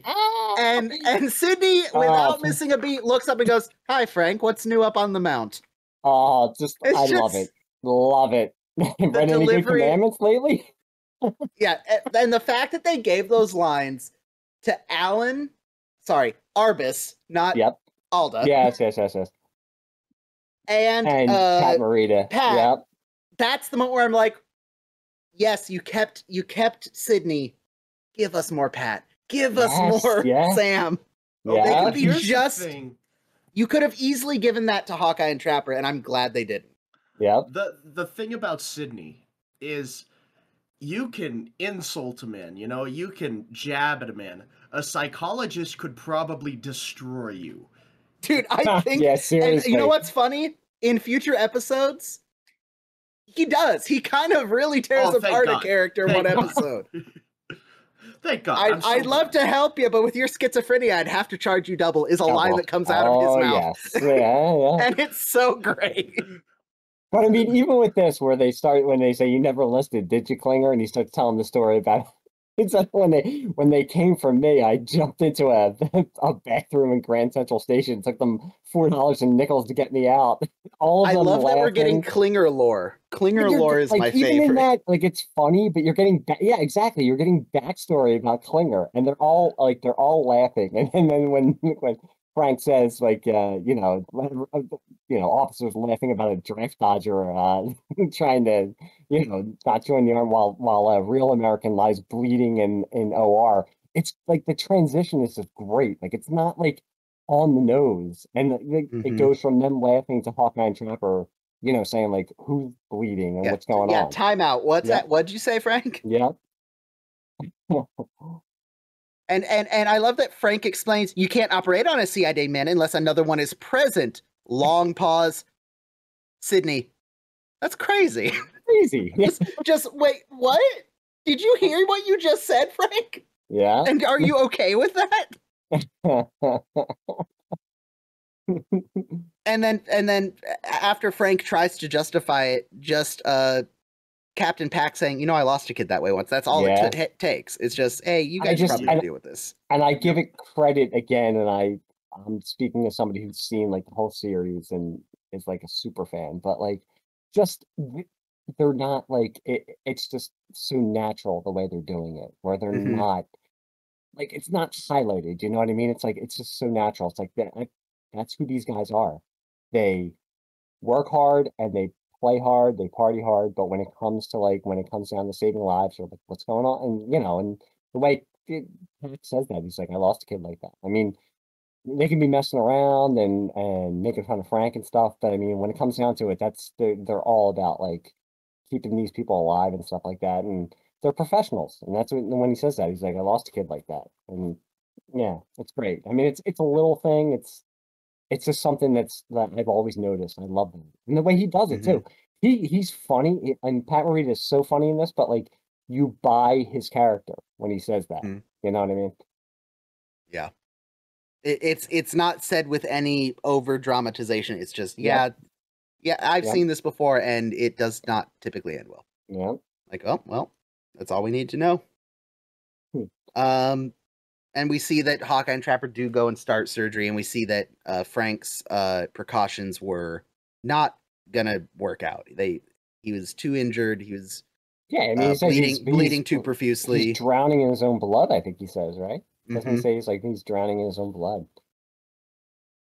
And this, again, like with MASH, where especially the network executives, they didn't want them to show the blood. But I mean, just saying that, like, how many, like, you think about it, where it's like in sitcoms now, or even like back then, I mean, you would never, like, hear something like that, where it's like a guy's, like, drowning in his own blood. They're operating on him because that, he could die. And you don't, it's mentioned around all the hilarity that's going on with the poker game and all this other stuff with the Korean national and stuff. But I mean, you think about that, it's like, and like we said, I mean, Frank isn't so over the top now. He's not season 4 or 5 Frank. He's doing this because he's somebody who follows the rules. So in his mind, it's like, well, I can't do this. And you can't see that being far off from certain people. I mean, I know, like, in working with stuff, and it's not like life or death, but I'm sure everybody knows people like that, where it's like they need to follow the rules no matter what. And it's like, well, I mean, sometimes rules need to be bended or broken. Like, I understand why rules are made, but sometimes you need to bend or break rules because the situation calls for it. And in something like this, it could be life or death. And again, it's not over dramatized. And it's funny too, because I noticed where it's like, they go and operate, and Trapper's like, isn't Frank a pip? And I'm like, well, I mean, wouldn't you be, like, more angry about it if you're basically, if you're saying, like, this guy's drowning in his own blood, wouldn't you be like, what's going on with this? Yeah. I mean, it's very understated, but I just appreciate that about the writing of this episode. Speaking of season 4 and 5, Frank, he starts to lean that way in a little bit. He starts to get a little excessively patriotic, but we will get there. I do like though, Frank. We promise to keep saluting all during the operation. Yes. We get an update to Huang, which is good. Nothing broken. But he again very much seems to be stiff. One thing I did forget to mention though, I like how Henry comes back in and he's like, "Deal me in" when the two of them leave. So that's deal us out, deal me in. Yeah. But I love the bit of physical comedy we get here with Jerry Fujikawa, where Henry's manipulating him and he's just, lift him up. He's stiff. Push him back down. Leg goes up. Push one leg down. Other leg goes up. And Radar is mortified. Henry's trying to justify what's going on. It's like, oh, it's hysterical trauma-induced paralysis. That's it. I like how he's just mentioning it like it's like something like normal as. But again, it's not like over the top. Like it's, it's just very natural. And we're skipping over like before that, you get to see he wasn't a special guest star by then because he wasn't famous, but yes, the God, Mr. John Ritter. And again, as a person of a certain age, I grew up like watching reruns of Three's Company, so love John. So love him. So while the stiff Korean is being stiff Korean, we transfer to Frank, who is with his wonderful bedside manner. His just wonderful bedside manner of talking to Private Carter, who, as Mike mentioned, is played by John Ritter of Three's Company fame. Ethan, if you were not familiar with him from Three's Company, the only other thing I think I could say that you would recognize is, did you ever watch the animated Clifford the Big Red Dog show or movies? Yeah, when I was a child. That was the voice of Clifford. No kidding. No kidding. John Ritter was the voice of Clifford. Or the we should Go ahead. Take some vintage Clifford episodes and edit them so some of his lines from this episode come out of Clifford we should not. Dog's mouth. I was gonna say, or the 1990 adaptation of It by Stephen King. He was in also. That's right. I did not remember that. Huh. So you guys are younger than I am. So did you watch Three's Company at all? I mean, did you know him from Three's Company? Didn't. I can't say I know him from Three's Company. I've definitely seen episodes of Three's Company. He's so legendary that you just know, even if you've never seen if you've never watched Three's Company, you probably know who John Ritter is. So yeah, I recognize him as an actor for sure. Yeah, he's in 172 episodes of Three's Company as Jack. Good Tripper. Lord. Yep. It's Jack Tripper. This is, to no one's surprise, his one and only appearance in MASH. Surprising nobody. But we can see he is in distress very clearly. Is this our first battle fatigue case in the show? I'm trying to remember. I think we've had, right? I'm trying to think too. Because I know we've had, because sometimes you hear the bullet, that wasn't battle fatigue, that was Ron Howard being a child. This is our first battle fatigue wild card throw Sidney Friedman in the ring episode. Yeah. And I kind of love that. But yeah, we get to see a very, very basic and simple portrayal of battle fatigue, but still, I think, tastefully done. They don't go over the top, I think. They don't go over top, but in a way, it's good, especially as they're going to do a lot of episodes touching on this in different aspects. But for our first one, it's clear he's distressed. It's clear he does not want to go back to combat. And I always got the sense that there's a lot more going on that we don't know. Because definitely. We don't. There's no reason we get to find out. He doesn't explain it to us. He doesn't explain it to a character. I think a later season Sydney type of episode, this would have been like the A plot line with John Ritter. And you would have had something much like Quo Vadis or the Sydney adjacent episode, because Sydney's not actually in it physically, Bill Folk Syndrome. Yep. It would have been much more of an A plot situation. Mm-hmm. But I do like the Frank line, like don't think that it's all or It's all in your head, but don't get the idea that it's psychological. And Frank is doing, because again, this is the one argument you could make to the military of the time, like, hey, if you're going to put the people who are not fans of your policies anywhere, put them in the hospitals so that they can, like, the worst place for Frank to be doing what Frank is doing right now is to a soldier who is terrified for his life, who is sitting in a hospital after being wounded at the front. Worst possible spot for Frank to try to be all gung-ho. Although I do love the, just get them in the crosshairs and blast away. And Hawkeye's like, Fort Sumner been fired upon? Yeah, Frank is the worst version of what Ron Howard's character thought. Yes. Yep. Coming. Frank is Walter. His name is Walter, right? I think Wendell so. or Walter? Wendell. No, it was Wendell. I think it was Wendell. Yeah. Yeah, Walter's his brother, Wendell. Yeah. Wendell, without intervention from Hawkeye or seeing combat firsthand, would have become Frank. Like, oh, Thank God there's not people like that nowadays. Oh, no. No. Anyhow. What does Larry Linville say in that same interview that they use and everything?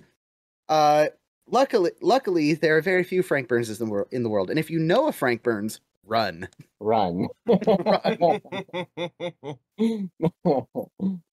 Yeah, but Frank has zero bedside manner. He berates Trapper and Hawkeye for operating on the CID man. I do. That is one of my favorite lines in MASH. It's one of my favorite scenes, actually. The way he is like so snidely when he's like, "You did it, didn't you? You operated on the CID man," and the way Hawkeye just says, we decided to save his life for kicks. I wish I could be that glib to the assholes that I have to deal with on a daily basis. Yes. I love it. That's why, and I admit, that's why Hawkeye is like my hero. Just because I wish I could be that witty and glib and brave with just the annoying people that I have to deal with. And all of us have to deal with on a daily basis. I love it. Oh, yeah. And I love that Frank hits him back with, well, I wouldn't want to be in your shoes, but this thing hits the fan. And Trapper just goes, oh, you're a big fan hitter, aren't you, Frank? I'll tell you what. Great Trapper episode, understated Trapper episode. Absolutely. This is the type of episode that I think Wayne Rogers thought he was signing up for, where Hawkeye gets a couple lines, but Trapper and Hawkeye are very much equals in this episode. Yes. They're very much partners. Trapper is not his sidekick or tag along. They're very much partners. And I wish, as a fan of Trapper, I wish there were more episodes like this in the first 3 seasons where he gets to be an equal to Hawkeye. So thank you, Mike. It means a lot to hear somebody else say that. Oh, you are welcome, my friend. You and I, we are Trapper stans. I love Trapper. Amen. Man, I'm really not going to enjoy pulling Ethan through season 4, aren't I? Season 4, I don't know though, because season 4, it's funny because as a Trapper fan, season 4 is quite possibly my favorite season. Even though I love Trapper, season 4 might be my favorite season. But we'll get to that when we get to that. Hopefully, I'll still be invited. Let's get through this season. Hopefully, I'll still be invited to tell you why. No. Oh boy. Sensing that there are doctors that are a little more sane than Frank, Private Carter makes a plea that he doesn't want to go back, and Frank, ever tactful, shut up or I'll have you shipped out tonight. Frank! Oh, and even Hawkeye and Trapper, like, hey, Frank? Yeah. And I love the trope of Frank getting called out for something and having no idea that what he did is wrong. Yep.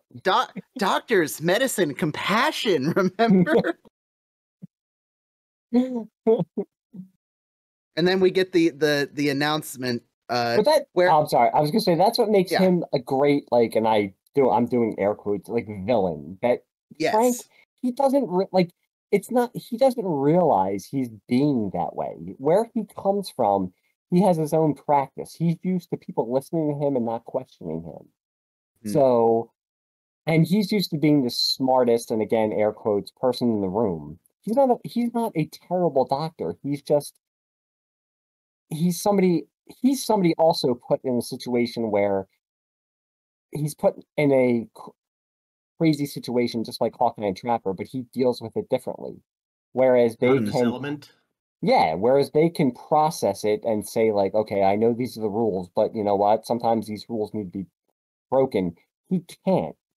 And so he's not an evil person. He's a person we meet, like I said, every day of our lives, where it's just like, all right, I have to deal with this person, but yeah, I'll get through it. Except that they're dealing with him and it's life and death, unfortunately. Yeah, again, there's so much to unpack with Frank as we go through the Oh rest yeah, of the show. and we will. I feel like Hawkeye and Trapper would have intervened a little more here, but they are interrupted by the announcement. Will Dr. Pierce and McIntyre please return to the conference? They need your money. They excuse you, Dr. themselves. Pierce. Yes, after you, Dr. Pierce. After you, Dr. McIntyre.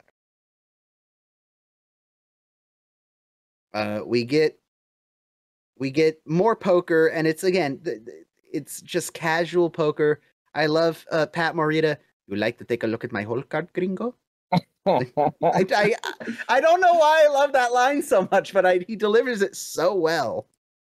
Yeah, he does. I mean, it's because it's like when you're around friends, you're just fucking around. You know what I mean? Like that's just how it is. And I do like this also because I think it's one of the few times in the series or in the 3 seasons that he's with us that you actually see Trapper win a hand of poker because he never wins. Even like in the beginning of this episode, I think he doesn't he immediately fold and on the first literally looks at his cards and folds.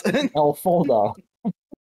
I've absolutely done this during poker games. Did I hit the straight? 2, 3, 4, 5, 9. That's great. Yeah.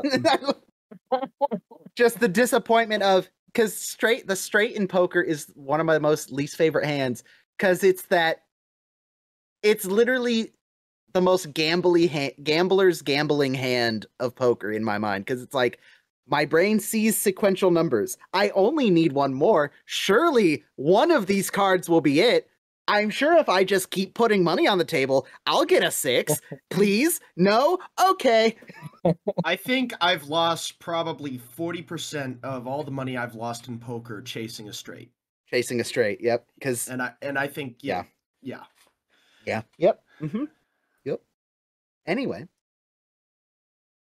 Everybody freeze because I think I just saw him. I love this line. I've done it. I've done it at camp. I've done it just to fuck with people. Hold it, everybody freeze. What's the matter? One of those sandwiches just moved, and everyone turns and leans in and looks at the tray of sandwiches. That is such a great little screen. That is why I love this podcast, because I am not the only person who uses MASH lines in real life, and people don't understand what I'm talking about.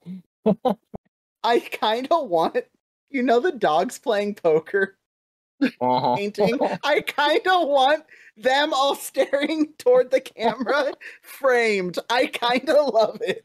As long as we can show Trapper holding an ace with his toes. No. Like the original. Absolutely not. Absolutely not. No. Please. Give him his Trapper. Come on. He's only got a season and a half left. You have a drawing tablet now. Make it happen. We then get to meet. Yes. The CID man that Frank sent for from HQ. Oh, I can't wait.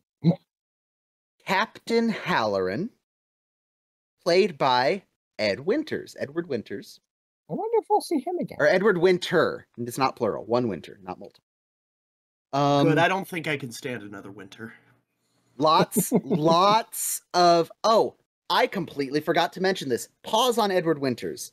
No. Do you know that going back to Jerry Fujikawa, our stiff Korean ancient charm man? Do you know what movie? Yes, guy who fell off the charm bracelet. Do you know what movie he was also in?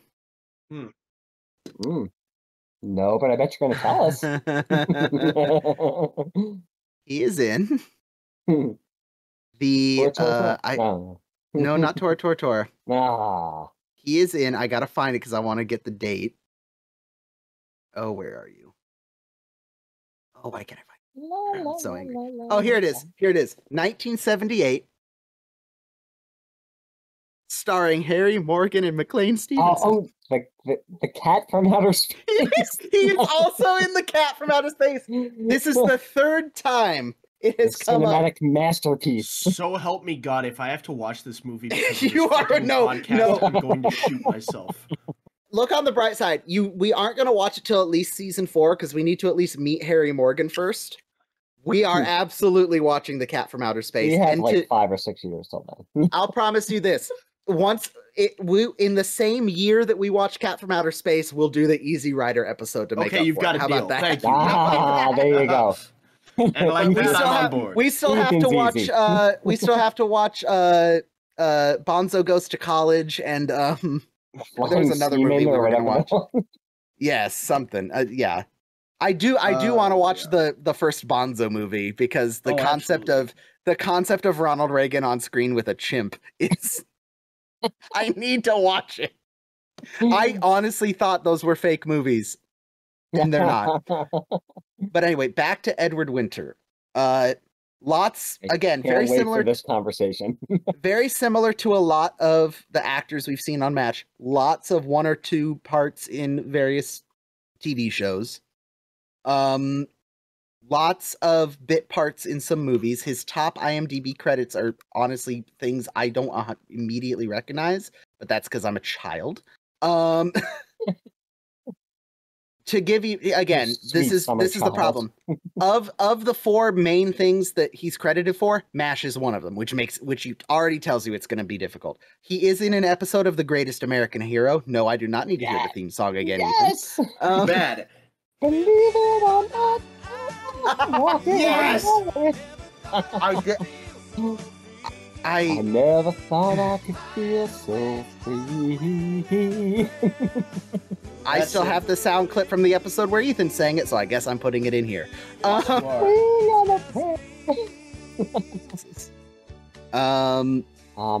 now we have to have an important. Yes, Ethan, we need to have an important discussion. Okay, let's have an important. You can go to and the when bathroom. I say we, I mean Mike and I. Oh, okay, fine. I'll just no. This is important for how we are going to discuss a future character that we meet at the end of it. Do we meet him in this season? No, at the end of the last episode of season 2. Last episode of season 2. That's right. Yes. Right. So. And possibly later. We are introduced to Edward Winter as Captain Halloran from the CID. Yes. This is Edward Winter's first of 7 MASH episodes. He will be in future MASH episodes as another character. And while he is playing that... Yes, the Wind. He... In one of those episodes, he speaks to Dr. Friedman and says, "We played poker together once." Yes, he does. The only other episode where both Alan Arbus and Edward Winters are on screen is this episode, and they do play poker together. So... And again, bringing up continuity and no prizes and stuff. I mean, let's cut to the chase. Mike, he's is this Flag. Colonel Flag? He's yes, Colonel Flag. It's Colonel Flag. It's Colonel Flag. This is Colonel Flag. In my head canon, yes, it's Colonel Flag. I think so. This is absolutely. How about you? Absolutely. Halloran is absolutely one of his cover names. So Ethan, yes, it's Colonel we are Flag. going to meet. We are going to meet I say another character. We're going to see Captain Halloran again, but his real name is Colonel Flag, and he is a batshit crazy army intelligence officer. And one of the behind Sidney Friedman, probably the second most famous and loved character on MASH. Yes. So that's why we need to clarify: are we going to go forward with the assumption that this is Colonel Flag under alias? I will say yes, especially because in that episode he specifically says we played poker once, and it's season 4 when Larry Gelbart was still writing for the show. So, and I think he wrote Quobot as Captain Chan. Possibly. No, He didn't, but he was still he was still running the show. He had the authority to make that continuity decision. So that's why I say yes, they're the same character. And that's just me. If anybody else out there listening right now wants to, in their own headcanon, say that they're not, that's fine. I'm not going to be the one to say literally the next time we see Halloran is Flag. Literally the next time we see him, he goes to Henry and says, "My name's Colonel Flag," and Henry goes, "Colonel Flag," and he literally flips through a Rolodex of fake aliases. It's like, I would be, you know what would be funny? If in one of the later episodes, one of them is Halloran and no one caught it. Yeah. Now I'm gonna have to be watching every Flag episode, but yeah. Really? And for me, it makes Flag's character even better because in this episode, he's like he's almost normal. Yes, like, he's not super over the top.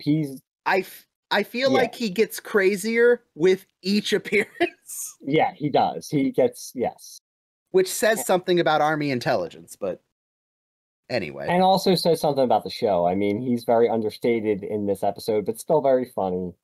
At the end of the season 2, and you guys will talk about it, he's funny again, but it's not like super over the top. In Quo Vadis, it's a little... it's starting to, but still, I mean, it's used in a way to kind of expose the... I think he starts to get actually crazy during the abduction of Margaret. Yes, that's really when it starts. It's still funny, but it starts to get a little. It starts to get a little. When's his last episode? It's relatively. I know not the early. last episode. It's relatively. It's not as far into the end of the show as I thought. I will say the last episode, I think it's season 7, so it's with Winchester, and it's funny because when it's literally called Rally Round the Flag. Yeah, when you watch that last episode, he's kind of his character has kind of outgrown what the show had become by then, where it works with season 1 through 5, but by season 7, the show had started to lean way more toward reality and more dramedy, so like his type of character just did not work with the show anymore. So it's a good episode, but you can kind of tell it doesn't work anymore. But he is perfect for the first 5 seasons and the way that the comedy that the show is trying to convey. So we say all that to say we go off on that 10-minute tangent that yes, this is this is quotation mark Captain Halloran quotation mark. Yes. Ethan, did you write all that down? No. Okay. No. He was in the bathroom. No. He was in the bathroom. But Captain Halloran says that he starts quizzing Major Burns, saying, "Okay, well, did they operate on him? Yeah. Were you in the room with him? No. Why? I don't like to be around when rules are broken." Such like a you know who Frank reminds me of, and I don't know if you'll appreciate this reference, Mike. Ethan, did you ever watch the Recess School's Out TV show? I watched it or any of the movies. You compared me to one of the characters. I compared Ethan to TJ. There's a character in that show that's literally like the rat thinks. He has to be modeled off Frank. He's literally the kid that goes and reports to the teacher or the yard duty what the kids are getting up to at that episode. Yeah, I think we've all known a Frank in our lives. That's such a like playground, not bully, but like the kid that's teacher's pet will tell on you, like, I don't like to be around when rules are broken. Yeah.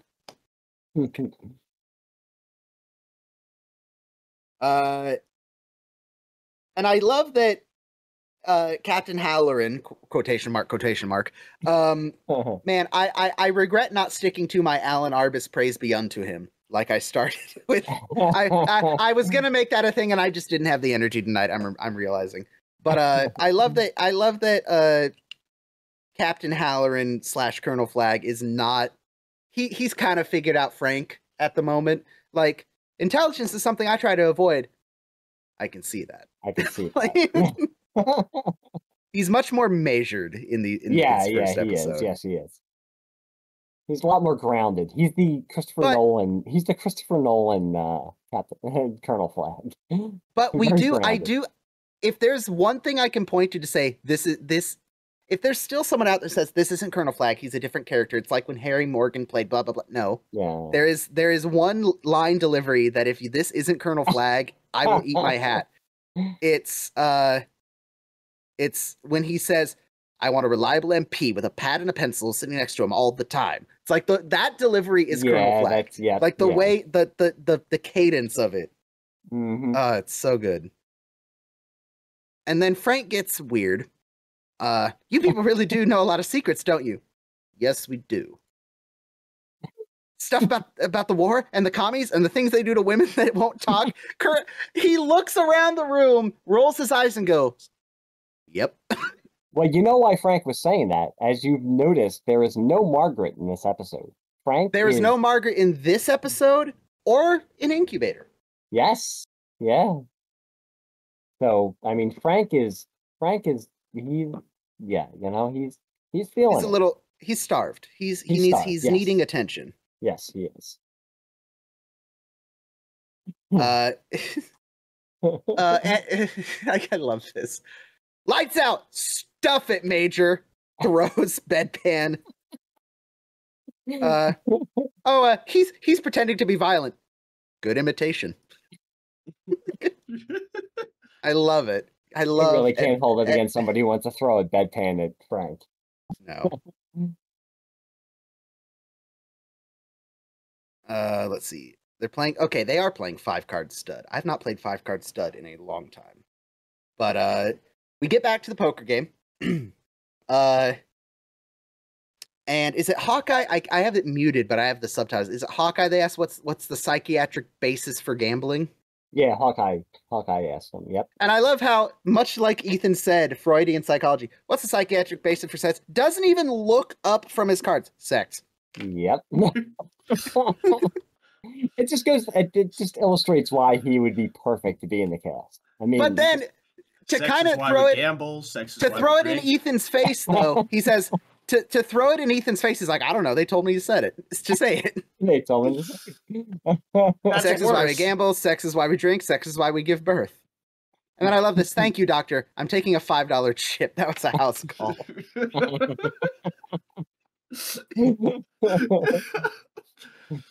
I love Sydney.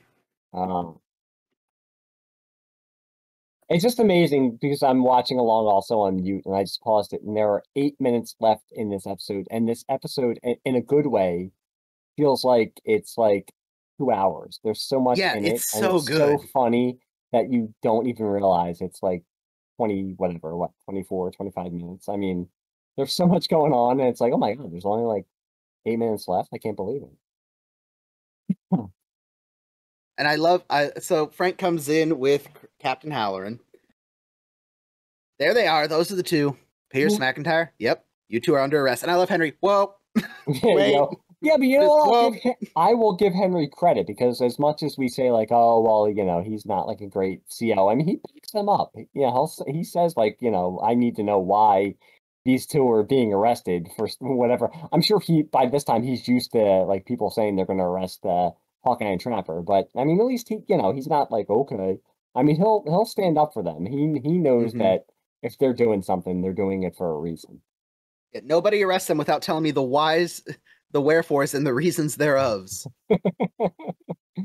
And again, it shows he's a good doctor. I mean, Trapper says to him, you know, the patient would have died. I mean, he says to them like, "Did you really do that?" And Trapper says the patient would have died. And I mean, I think he realizes they did this for a reason. And like Hawkeye says, Frank was too chicken. Frank, who learned medicine under General Rommel, was too chicken to operate. He was afraid while under anesthesia he would give away Harry Truman's hat size. And again, that's why I understand why people say, well, it's not really Flag, because he's way too understanding with this whole thing. I think Flag in later seasons and episodes would have just automatically thought they were communists. But I mean, in this one, and again, it's very in the earlier seasons, I think the writing tended more toward the realistic in a way. So he's got more understated in that he understands that okay, he believes them when they say that there was nothing Yeah, given and away. this is getting a little in the weeds, and we should probably save this for a deeper dive when we get into the later seasons. But I think what you said there is poignant. The early seasons are realistic in a sense, and I think that's more like the person to person interactions Yep. are a little more realistic. But the later seasons get more of the, how do I word, not plot, but like the like realities of what is going on Hmm. a little more realistic, even though some of the character interactions are maybe simplified or dumbed down or a little more sitcom-y. They're a little more realistic with the serious stuff than it's again, it's that comedy drama scale that the show not struggles with but has to work with. And Hmm. one era did it one way, one era did it another, and we do not have time to go further into it right now. But I love that once Captain Halloran.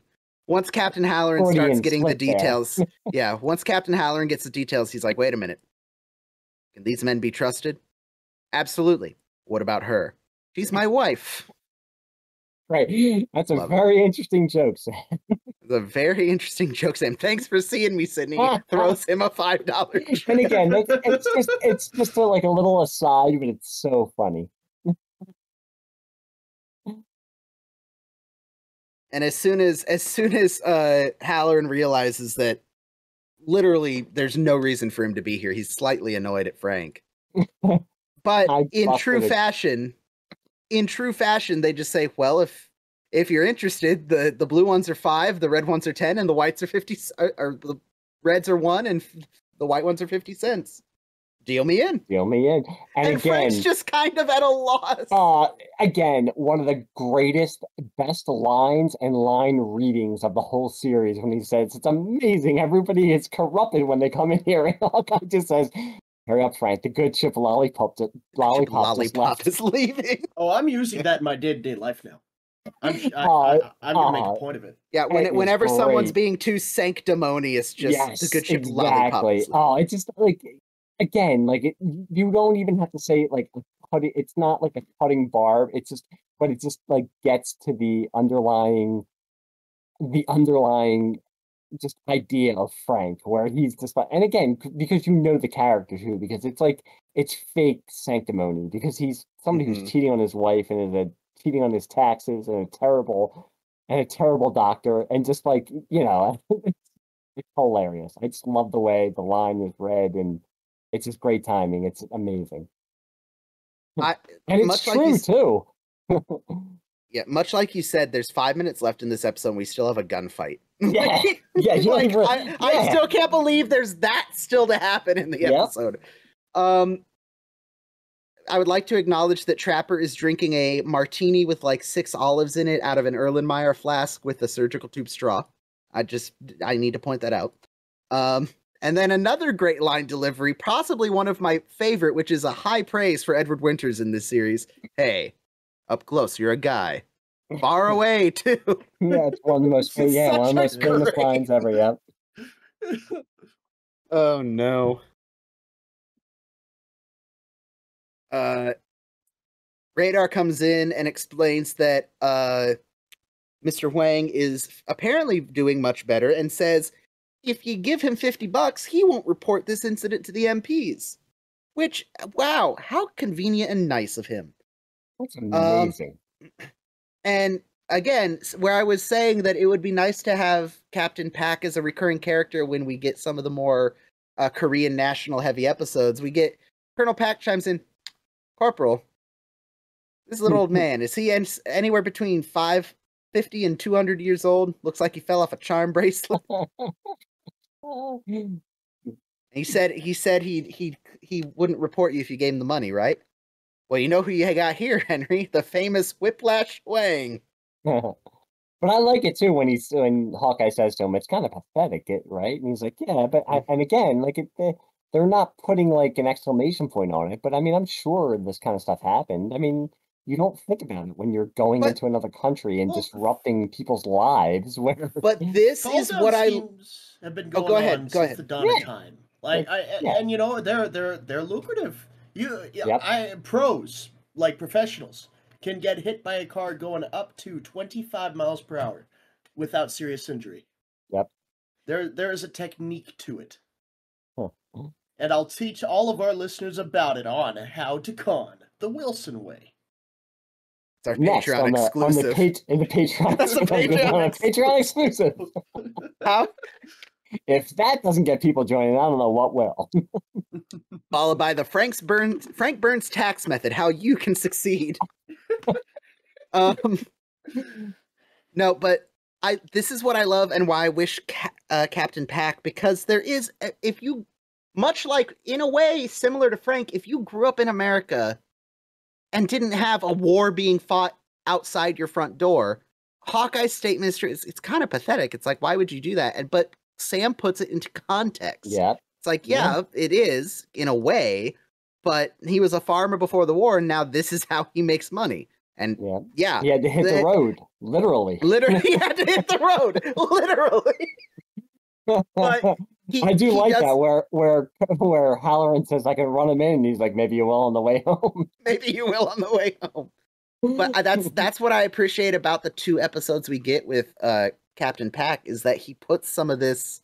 Yeah, he gives that context, yep. like, because I think I don't know that we get a whole lot of his background, but just from some of the things he said, it seems like he's a Korean national, got educated, went to clearly the States, Berkeley, for his medical training, and then came back to his home country. Yep. So he is more educated and more world traveled than most of his countrymen. So it's that double-edged sword of, I know why Hawkeye and these guys are confused, but I also understand why Huang is doing what he's doing, because he has to. But that, again, I wish we got more Sam. We get him for one more episode at least, but oh well. Fanfic. An episode I hope to have our favorite half Korean in the world, Tyler, on again. He joined us for the Moose way back when. Nice. Whoop. So, yeah. But I do like how they all chip in for Radar. Yeah, they all chip in. So again, and I do like Trapper when he says, "What happened, kid?" Like I do like, they make beginning of the episode, they do make fun of him, but you know that Hawkeye and Trapper care. Yeah. So it's a good relationship. Side note, inflation. Whiplash Wang's leasing Radar for about $550 in today's money. So they all approximately chipped in about $100 in today's money. Wait, no. Listen, Anthony, no, wait a minute. I think I did that math wrong. What's the inflation rate? Like 11%? There's a calculator. 11, yeah. Didn't we talk about math before this episode started? This is why I don't. I think it's actually way more. Hang on. Hang on, I think it's actually way more than that. Hang on, we need to find out, because if anything, we are sticklers for. We won't discuss the dates of what's going on in MASH, but we hell will discuss the money. No. God no. $579.34.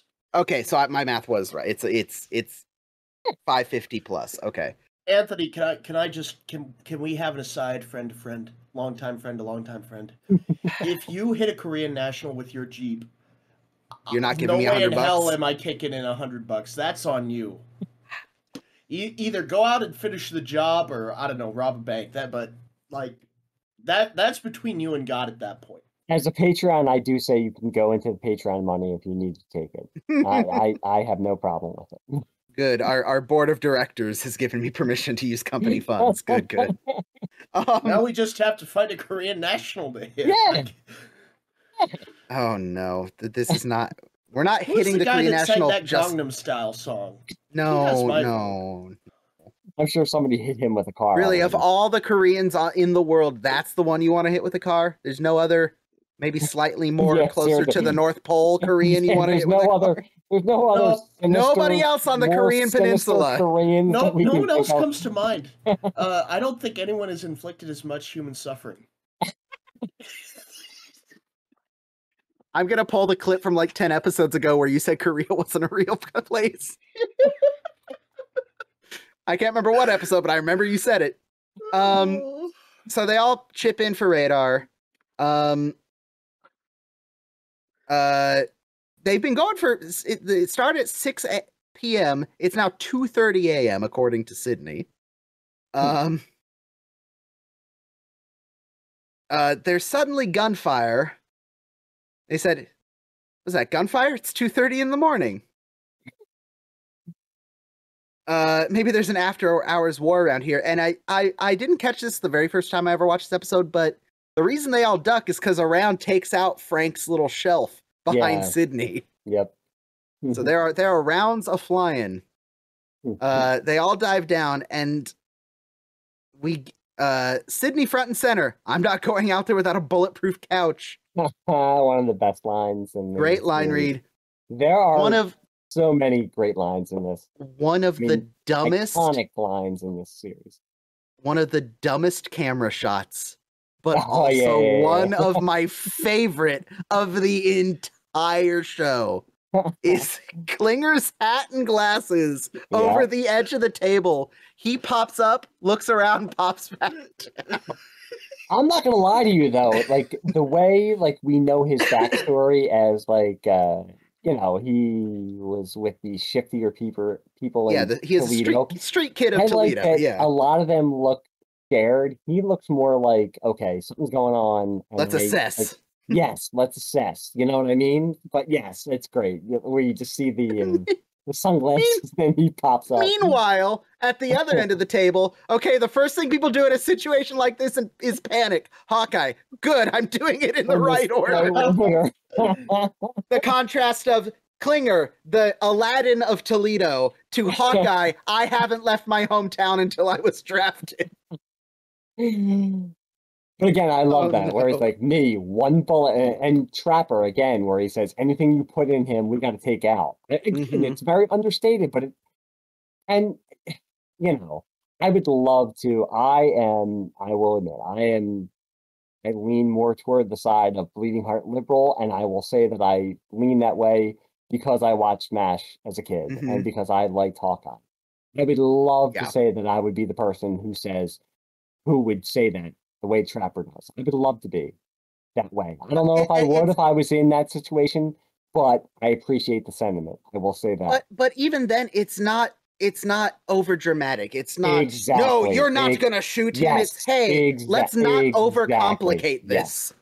Exactly. We do not need to escalate there quite yet. Yes. Yep. Whereas I agree, I have a lot of the beliefs and thoughts that I do from watching MASH, but there are also other times in MASH where I go, I love the sentiment, but based on the situation you're in, maybe not right now. Gentlemen, there is a bigger picture here that you are not seeing. I swear to God, if you say something about John Moses Browning, I'm going to reach through this computer and... Oh, God, he's excited about the 1911s. It's actually the same gun used between both scenes. Like, did you double gun. They literally, Halloran and Carter are using the exact same prop gun? Yeah. How do you figure that out? So on the bottom half, the bluing is kind of rubbing off. First of all, it's a shorter barrel. It's not like a barrel length. I wish that people could see what I'm seeing, right? A season and a half of watching this show. He's picking up on things, not the things I want him to, but you know what? I'm here for it. He's picking up on things. Listen here, you son of a bitch. John Moses Browning did not die upon that cross on that hill called Calvary. For you to sit there and disrespect the invention that has single-handedly led us into the modern age.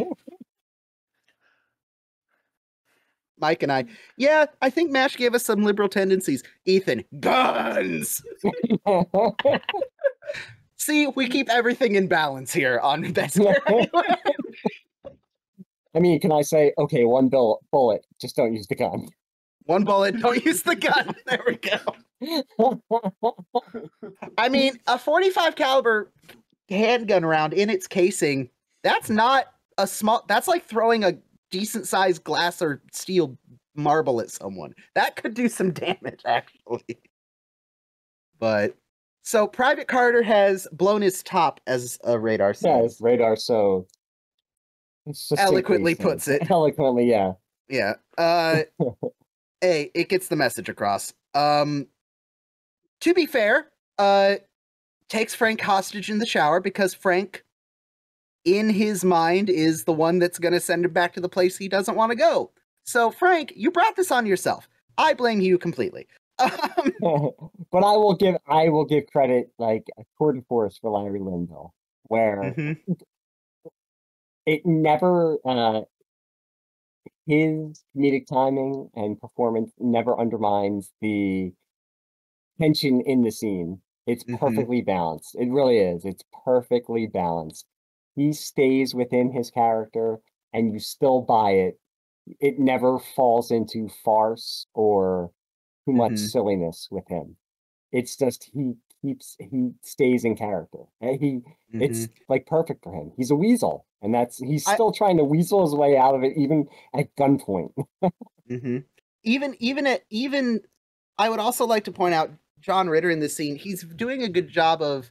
This is clearly a kid having a tantrum who is stressed. Like, yes, he's an adult man, but just the way he's saying things, it's like he's clearly. We don't need to know what happened or what set him into. I'm terrified. I don't want to go back.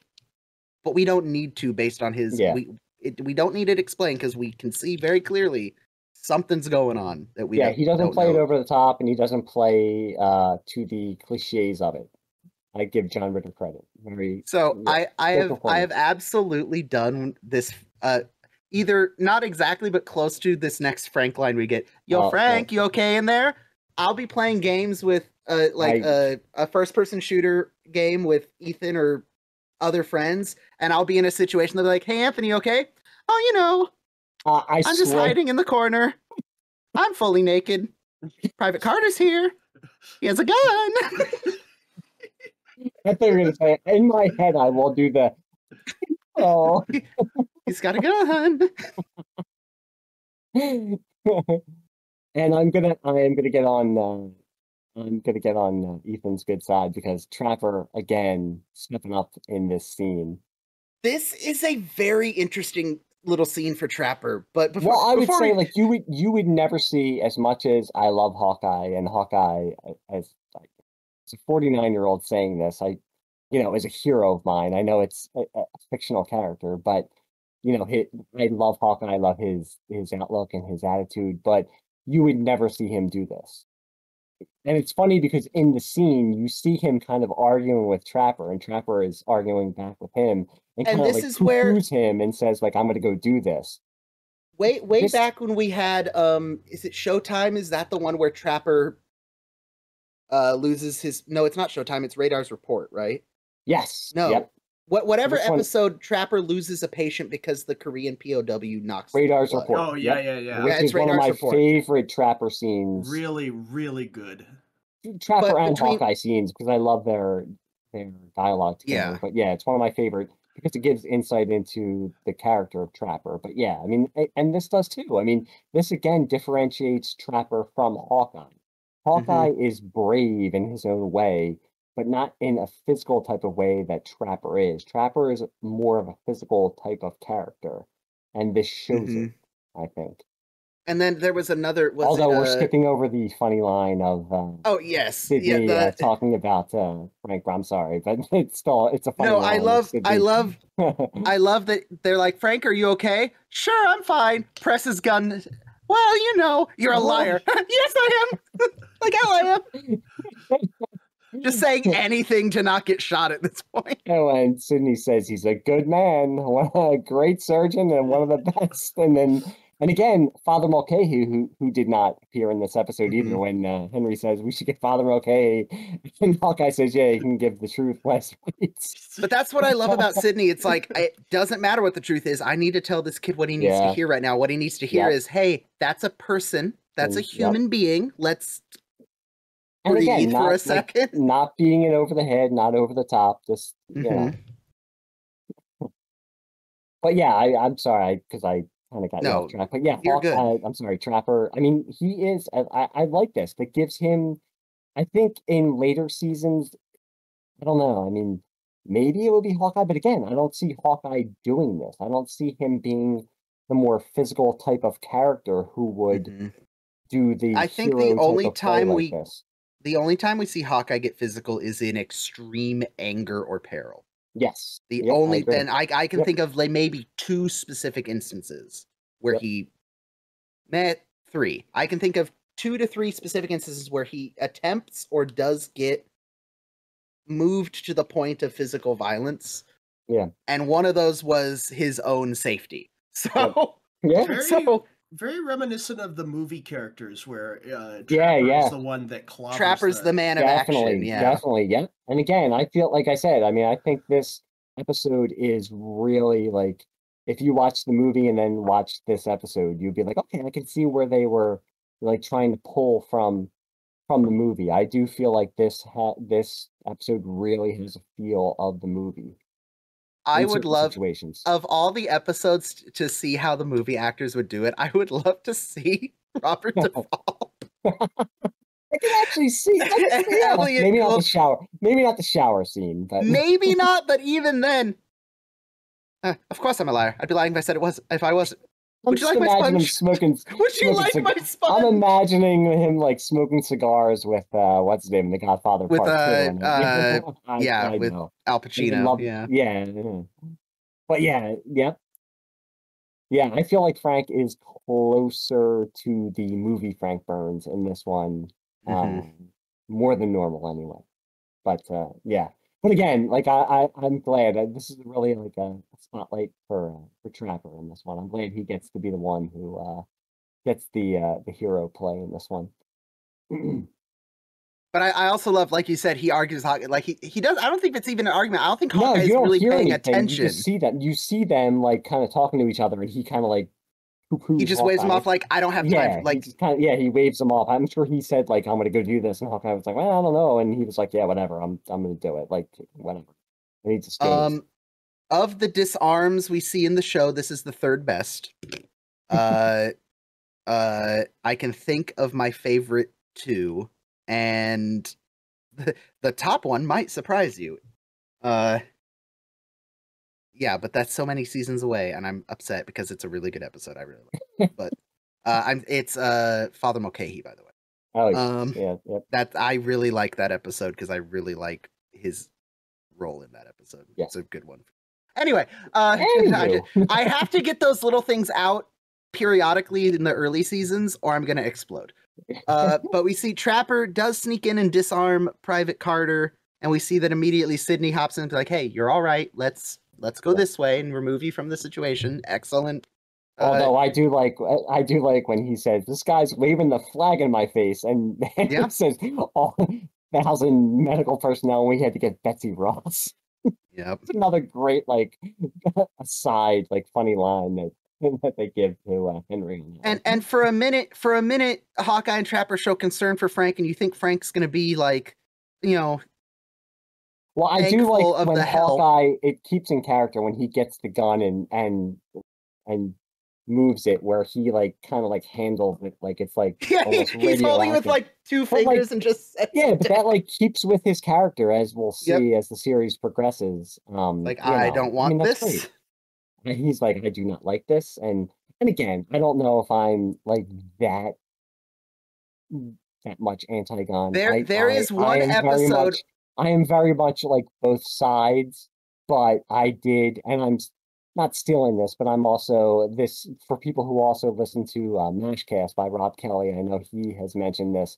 I was also the same way, where I grew up with Hawkeye and Batman, who were very much anti-gun. And I'm not going to say that I am totally anti-gun. I can see different sides to it, but I was very much influenced by that. And I think it stays with Hawkeye's character, the way he handles that gun and puts it to the side. And I'm like you were going to say, there is in a later episode where he goes on a rant where he talks about guns and his feelings about guns. Yeah, and that's the one episode, because again, I I think Hawkeye is a big part of what, because Ethan and I grew up in the same rough geographic area, and Ethan, I think you would agree. There's a lot of, even though we grew up in California, we're in an area of California that's a lot more rural, and we do get the very heavy gun owner people. But I think for me at least, Hawkeye was a big part of like, hey, he showed me that side of it. Yeah. So that when I was old enough, like I shot for my high school's trap team. I at one point was an NRA instructor for the Boy Scouts of America. Like clearly, I enjoy shooting as a recreational hobby. But you also don't need to go to like Walmart and yes, pack because I have no something's qualms, going on. Yep. I have no qualms about. For example, I had no qualms when I bought my shotgun about having to wait 10 days. Sure. Okay, I'll get it in 10 days. I have no qualms about showing my ID to purchase ammunition. Okay. Yep. Cool. It's because you're a sensible human being. All right, we're not going to get into that. But anyway, long story short, as much as I respect Hawkeye for showing that, there is one episode where I go, this is almost not believable, the stance you're taking, because of the situation you're in, but it also provides really good comedy for a second. Yeah, yes. But we'll get there when we get there, because I would love, that's an episode I really want to get Ethan's opinion on, because it's a whole thing. We went... Ethan, you really got to rein us in, man. I was really about to continue on the tangent, so... Oh, no. But no, I did prompt you. I did kind of prompt you. So, like... Because it's something that'll come up, what do you think of Hawkeye's gun stance so far as you know it? Since we brought it up, let's wrap Ethan in here a little. Yeah. I have known a lot of medical personnel, and when you're on that side of the issue, you have to deal with the gunshot wounds. It's, but also, it's understandable that at some point, we'll read out the Hippocratic Oath on this show. A major part of it is do no harm. Do no harm. So, no, I think that, and there's the other story that comes to mind when we talk about the doctors and the do no harm and guns and war. I always think of, whether you liked how they did the movie or not, I think Hacksaw Ridge. Yeah, with Corporal Doss. I liked how they did that movie personally. Yeah, I think that was really well done. But in the same way you guys were raised on MASH, I was raised on the Dukes of Hazzard reruns, and yes, I wouldn't expect you to know this, but a very key point of that show is that the two main characters, the two cousins Bo and Luke, are on probation, so they can't have guns. So, it's... I don't think I ever knew that, actually. So they used bow and arrows. Yeah, that's why they used bows and arrows. But, more than that, it's just, so it didn't really glorify firearms. And, it's... Yeah, there are other ways to solve your problems, like bows and arrows. Like bows, arrows, knives, explosives. Yeah. But, so, well, that's I will just my 2 cents on that tangent. I look forward to getting to, I will bind their wounds, I will treat their wounds, but I will not... I will not inflict. Yes. Yeah, and that'll be an interesting conversation. You love life that little, I hate guns that much. Yeah. Such a great exchange between those two. Anyway. Yeah. Go on. Anyway. God. I want to time travel. Can we just portal to 5 years from now and talk about that? Anyway. So yeah, Hawkeye takes the gun. We did 20 minutes on that. Might as well move to the next thing. And I love how they say, we go from genuine concern for Frank, and then he's like, well, once I got the gun away from him, and they go, okay, spray him in the face, get out of the tank. Like, you're fine. You're back to normal now. Yep. You will have no long-lasting effects from this. Bye. And to close out our episode, while getting an ambulance, because continuity, they did yell for an ambulance when the gun went off. Yeah, yep. While bringing the ambulance to the showers, Radar once again runs over Whiplash Wang. Bringing it full circle. We see it's very early in the morning. The sun is rising. We've all had that break of dawn, whether it be a poker game or, again, like watching movies. I miss those days pre-marriage and kids of staying up all night and watching movies and hanging out with friends. We all know that feeling of being half awake or maybe like, dozing off on a table and stuff while other friends are still awake. It really like sets the scene really well, with all of them just sitting there. They say same time next week. I thought this was the same time next week, which is kind of how this episode felt. Yeah. Like, damn, they that was like 8 hours of camp life Yep. condensed into 30 minutes. Yeah, I've had enough. Let's call it quits. Who deals? And they start playing poker again.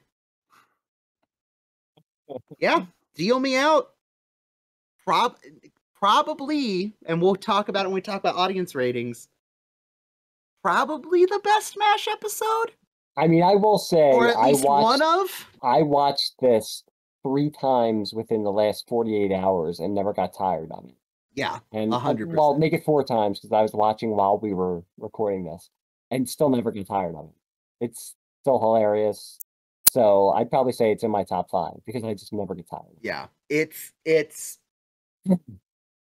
I So don't many know what else to quotable say. lines. I mean, there's so many quotable lines. It's just, and you get like insight into Klinger's backstory. You get insight into Sydney. 2 of the you get- best recurring characters for the Yes. rest of the show get I mean, introduced. I will say I did comment like on Twitter. I refuse to call it X. That Edward Winter and Alan Irvis just like guest starring on 2 of the greatest MASH episodes ever. Like the MF bosses that they are. I mean, yeah. I mean, it's a great episode. And I will say again, I thank you guys for letting me guest on this show because it's an amazing episode, and I'm glad I got to tag along and talk about it with you. Yeah, but Mike, no one cares what the 2 MASH fans think about the episode. Yeah, I want to know it. Ethan, you possibly just watched the best episode of MASH. How do you feel? Ever. Overrated as fuck, piece of shit. I know. It's funny that you're saying that because I did want to make the joke that in the beginning of the episode, I was going to say, like, I hate this episode. I wanted to come on and just tell you how much I hate this episode. But in all seriousness, I think I've been pretty clear with my criteria for a good episode, and that's good comedy, good acting, and a good dose of Wayne Rogers. And this didn't only have the trifecta, but it's also a very unique setup.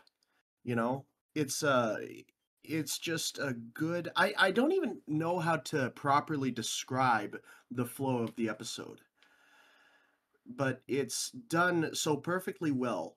The dialogue is more memorable than the gunfight. Yeah, that's a great observation. Yep. I mean, like we said, like there's a gunfight, and it's like the last like 5 minutes of the episode. I don't see any way to not rate this episode, at least for me, 5 out of 5. Excellent. So I guess I don't think we're going to be doing anything too controversial here. Ethan rates it a 5. Mike, what would you rate I this did not episode? I did not write on Patreon or Twitter because I knew I was going to be on the episode. But yeah, 5 out of 5. One of the best episodes. Eminently rewatchable. Eminently quotable. It's one of the episodes if you're going to try to get somebody into MASH and they're not going to watch from the beginning, you say, watch this episode. This is why I love the show. You show them this episode. Yeah. Interesting. Just for fun fact, this is only the 2nd episode you have rated a 5, Ethan. I'm glad to hear that. I am too, because makes me happy. This will be the probably the 4th for me. because again, after rewatching the series as much as I have, it's different context. It's right? so because I give him. I bet I could articulate why I gave a 5 to the 4 episodes I have for completely different reasons. Sure. But yeah, and that's why MASH is a great sitcom. I mean, there's so many different reasons you can give each episode a 5 out of 5. This is currently, not surprising anyone, the highest rated episode we've watched so far, according to the audience. Sitting currently, and there's no way it will be beat in the 11 seasons. It's currently sitting at a 4.99. Wow. Holy. Holy We had hell. of the probably 24 ratings we received, only 2 were not 5, and they were both 4.8s. Amazing. Yeah, this is a crazy good episode. I will skim very quickly through some of the replies we got. A lot of them were along the same lines of best, if not top 3 episodes of MASH. Praising Alan Arbus, praising Edward Winters. Great. Donator says makes great use of its ensemble and guest actors, especially in the poker scenes. It's fun seeing Sydney and totally not Flag in an episode. Pre Quo Vadis. The Whiplash Wang scenes were funny, and John Ritter holding Frank hostage was tense and funny at the same time. Chief Smash says top 5 potentially ever MASH episode. The fire I kept talking about is raining from the sky on this one. Other than his number 1 of all time, Adam's Ribs, that is a discussion we're gonna have to have. This is Chief Smash. I haven't yet talked to you. You're coming on for want of a boot. Much like people saying Tuttle is the second best MASH episode based on IMDb ratings, I love Adam's Ribs. I don't know how it's better than Deal Me Out, but we'll get there. I agree. I love it. It's a little overrated. I love it. It's a little overrated. I'm gonna so many better episodes. I'm gonna Tuttle and Adam's Ribs are the 2 episodes that grind my gears. Yes, I love them. They are above 4 out of 5. Yeah, but the fact that they're like, oh, Deal Me Out's good, but Adam's Ribs, like, I'm sorry, I'm totally being an ass right now. No. But much in the same. But here's why I love this, because I've said it before. Chief Smash is going to be our next new guest we bring into the podcast. I can't wait. And he's coming on. He had requested Deal Me Out and a couple of the other big season 2 episodes, but he selected one that I was not shocked, because I think it's an okay episode, but I was surprised that someone would be like, yes, this is the episode I want to talk about. So he's going to be coming on for want of a boot. I can't wait to hear him. Because I'm like, of all the episodes in season 2, why did that one make the top 5 for you to come on? It's not that it's a bad episode. I'm just like scratching my head, like, what about it? Teach me, educate me, show me your ways. It's going to be the 8-hour episode he's talking about. Yeah, god damn it. We're not doing an 8-hour episode. Hydrate, yep. Yeah, I'm just scrolling through 5, 5, 5, 5, 5, 5, 5, 5. I'm trying to find one of the 4.8s. This is the one I always have downloaded on my phone for the airplane rides. 5. Here we go. Transplant Rockstar, 4.8, a really fun episode. Okay. Trapper being heroic, Klinger's knitted hat, Radar getting his own, getting one back on Hawkeye and Trapper in the showers, the return of Sydney, Whiplash Wang, what is not to like, 4.8 out of 5. I love the people who are just like, Colonel Flag! Yes! Yes, it's Colonel Flag! So, yeah, there's no... Someone rated it a 6. Yeah, I think there was a couple. I think there was a couple 10s and an 11 on there too. Our scale maxes out at 5, but don't worry. No, this I have no qualms calling this one of the best episodes, and I would say definitely the best episode, probably of the first 3 seasons. It's just so well-rounded, comedic. Yeah. Again, it's like not the best, but it's like I said with the I have a certain one that I love, but yes, it's right there. Is it one we've discussed already? No, it's in season 3. Big MacArthur. Big Mac. Oh, Big Mac. Oh, Big Mac is fun. They're both. I mean, if I can come on and talk about that one, we'll see. We'll see. No, but they're both like really close. It's not like it's like that far. But it's like I said with the IMDb list, like the top 5 movies always are kind of shuffling. Yeah. Because someone will watch it for the first time, go on IMDb and rate it a 10 out of 10. So it. Yep. Yeah. So, but yeah, this is definitely one of the best episodes of the first 3 seasons, for sure, and of the show as a whole. Well, other than that, I got nothing else to say. Our next episode is one, I'll be candid with the audience, I wanted to get a guest for, but I didn't know who to reach out to because it's not a particularly groundbreaking episode. It's not particularly insane, but it is the first episode not dedicated to, but it focuses more heavily on Margaret as a character, which It's a great episode. It is a great episode, and I will put a call out, not for this episode, because the turnaround time will be too short. Going forward, if there's anyone out there who is particularly passionate about Margaret, preferably because it's Ethan and I, and we're two millennial dudes, we would like a person of the female persuasion to give us a little better context. Because if one of our listeners is out there with 2 X chromosomes, drop us a line. You have a way. But there is, this is not the most profound Margaret episode, but it is the start of episodes we're going to get through the seasons. There's, between seasons 3, 4, 5, and 6, there's kind of an arc Margaret goes through. Reach out to, I hope I'm saying this right, Bella Sissa? Bella Sissa, okay. Yeah. I will reach out to Bella Sissa. She should definitely come on and talk about it, but okay. I don't want to speak for her. I will reach out to her. We're recording this obviously a week before you're hearing it. Yep. But I will try to reach out to her and see if we can get her on by the next episode. As I just totally speak for her, but you come highly recommended, Bella. Yes, God. This is weird because I will have reached out to her before. But no, I would love. I think they do such interesting things with Margaret, and a lot of that is on the shoulders of Loretta Swit. I will say you should. It's great that there's already a community like building around the podcast where you can actually talk about the different people listening and stuff like that. So you guys should be proud about that, because it is. I've met people online just from this podcast, but we talk and stuff like that. So you guys should be proud of you're doing God's work. Ethan still doesn't believe anyone out there is real. Ethan thinks I'm paying you. I believe that you are a highly advanced AI voice model. I was going to say I am AI. I am not real. I am highly advanced AI. Ethan, there's 463 people who follow us on Twitter.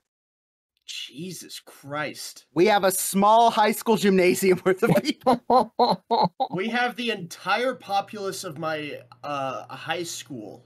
Oh, wow. Circa my graduating year. That's nuts to me. I'm sorry. I should probably be more careful with what I say. You should, but I gave up on that long ago. Yeah, don't. Come on now. We wouldn't enjoy listening if you were like being careful with what you said. Oh, shucks. I love you too, Mike. Us Trapper fans have to stick together. You want to take clothed from the waist down shower together as bros. Oh, I mean that's my dream. Yeah, see, as we watch Easy Rider together. Yep, there we go. Talk about why Dennis Hopper is so batshit insane. All right, I refuse to. After all the banter on Twitter, I refuse to let this podcast go into the 3rd hour. Oh yeah, thank you. We're cutting. Thank you all for listening. Hopefully, I will reach out. I'm gonna lead with that. You said to do this. I will try to get Bella Sissa and see if she is available for oh God, what even is the next episode called? Hot Lips and Empty Arms. Yep. Because it is the start of an arc that I would like to have people who are more. And I apologize because why are you mentioning me? Because I love Margaret, but I can't fully appreciate her because I don't have the life experience required. So I would love to have a guest if they are willing to come talk about Margaret. But that is for another time. Thank you all for joining us. Any last words? Good. I have car parts. You want to go first? Yes, Ethan has car parts. He's very excited. I would say thank you guys again for having me on, and I'm sorry for yapping. Dude, as my son would say, yapping on and on. But I appreciate it, and I enjoy talking to you guys. I will never apologize for uploading a 3 or 4 or 5 hour episode of a podcast, because clearly if you're listening to my voice right now, you love this show, or you are falling in love with the show and want... Again, I've listened to podcasts about movies I've never watched. Like, I get it. Same But way. Well, and, you know, I understand that I can be scatterbrained. My thoughts may not always be as collected as I would like them to be, so to have another MASH fan for Anthony to bounce stuff off of usually makes for some very interesting conversations, as we've seen again tonight, so... And I thank Wilson for being so generous and letting me bounce those ideas off of Anthony. It's fun. I just sit here and go, what the hell are they talking about? It will all make sense in 4 seasons. My wife usually says that too, but I'm usually just talking about normal things and not MASH. Well, no, I think I've said it before. I think by the end of season 2, Ethan, there's nothing new or shocking. You've met all the characters, you've seen all the episode tropes. Now it's just what plots are they going to get given? So you're ending MASH 101A, and you're going to be moving on to MASH 102 next. Well, here's something I can't wait till the end of season 3. You want to know something shocking? I picked up my guitar, bitch. Oh no, not the copyright. Not the copyright. No. All right. We're all going to jail. And with that, we will talk to you guys at the next episode. Thank you for listening. We'll catch you later. Bye-bye. The time has come for us to say sayonara.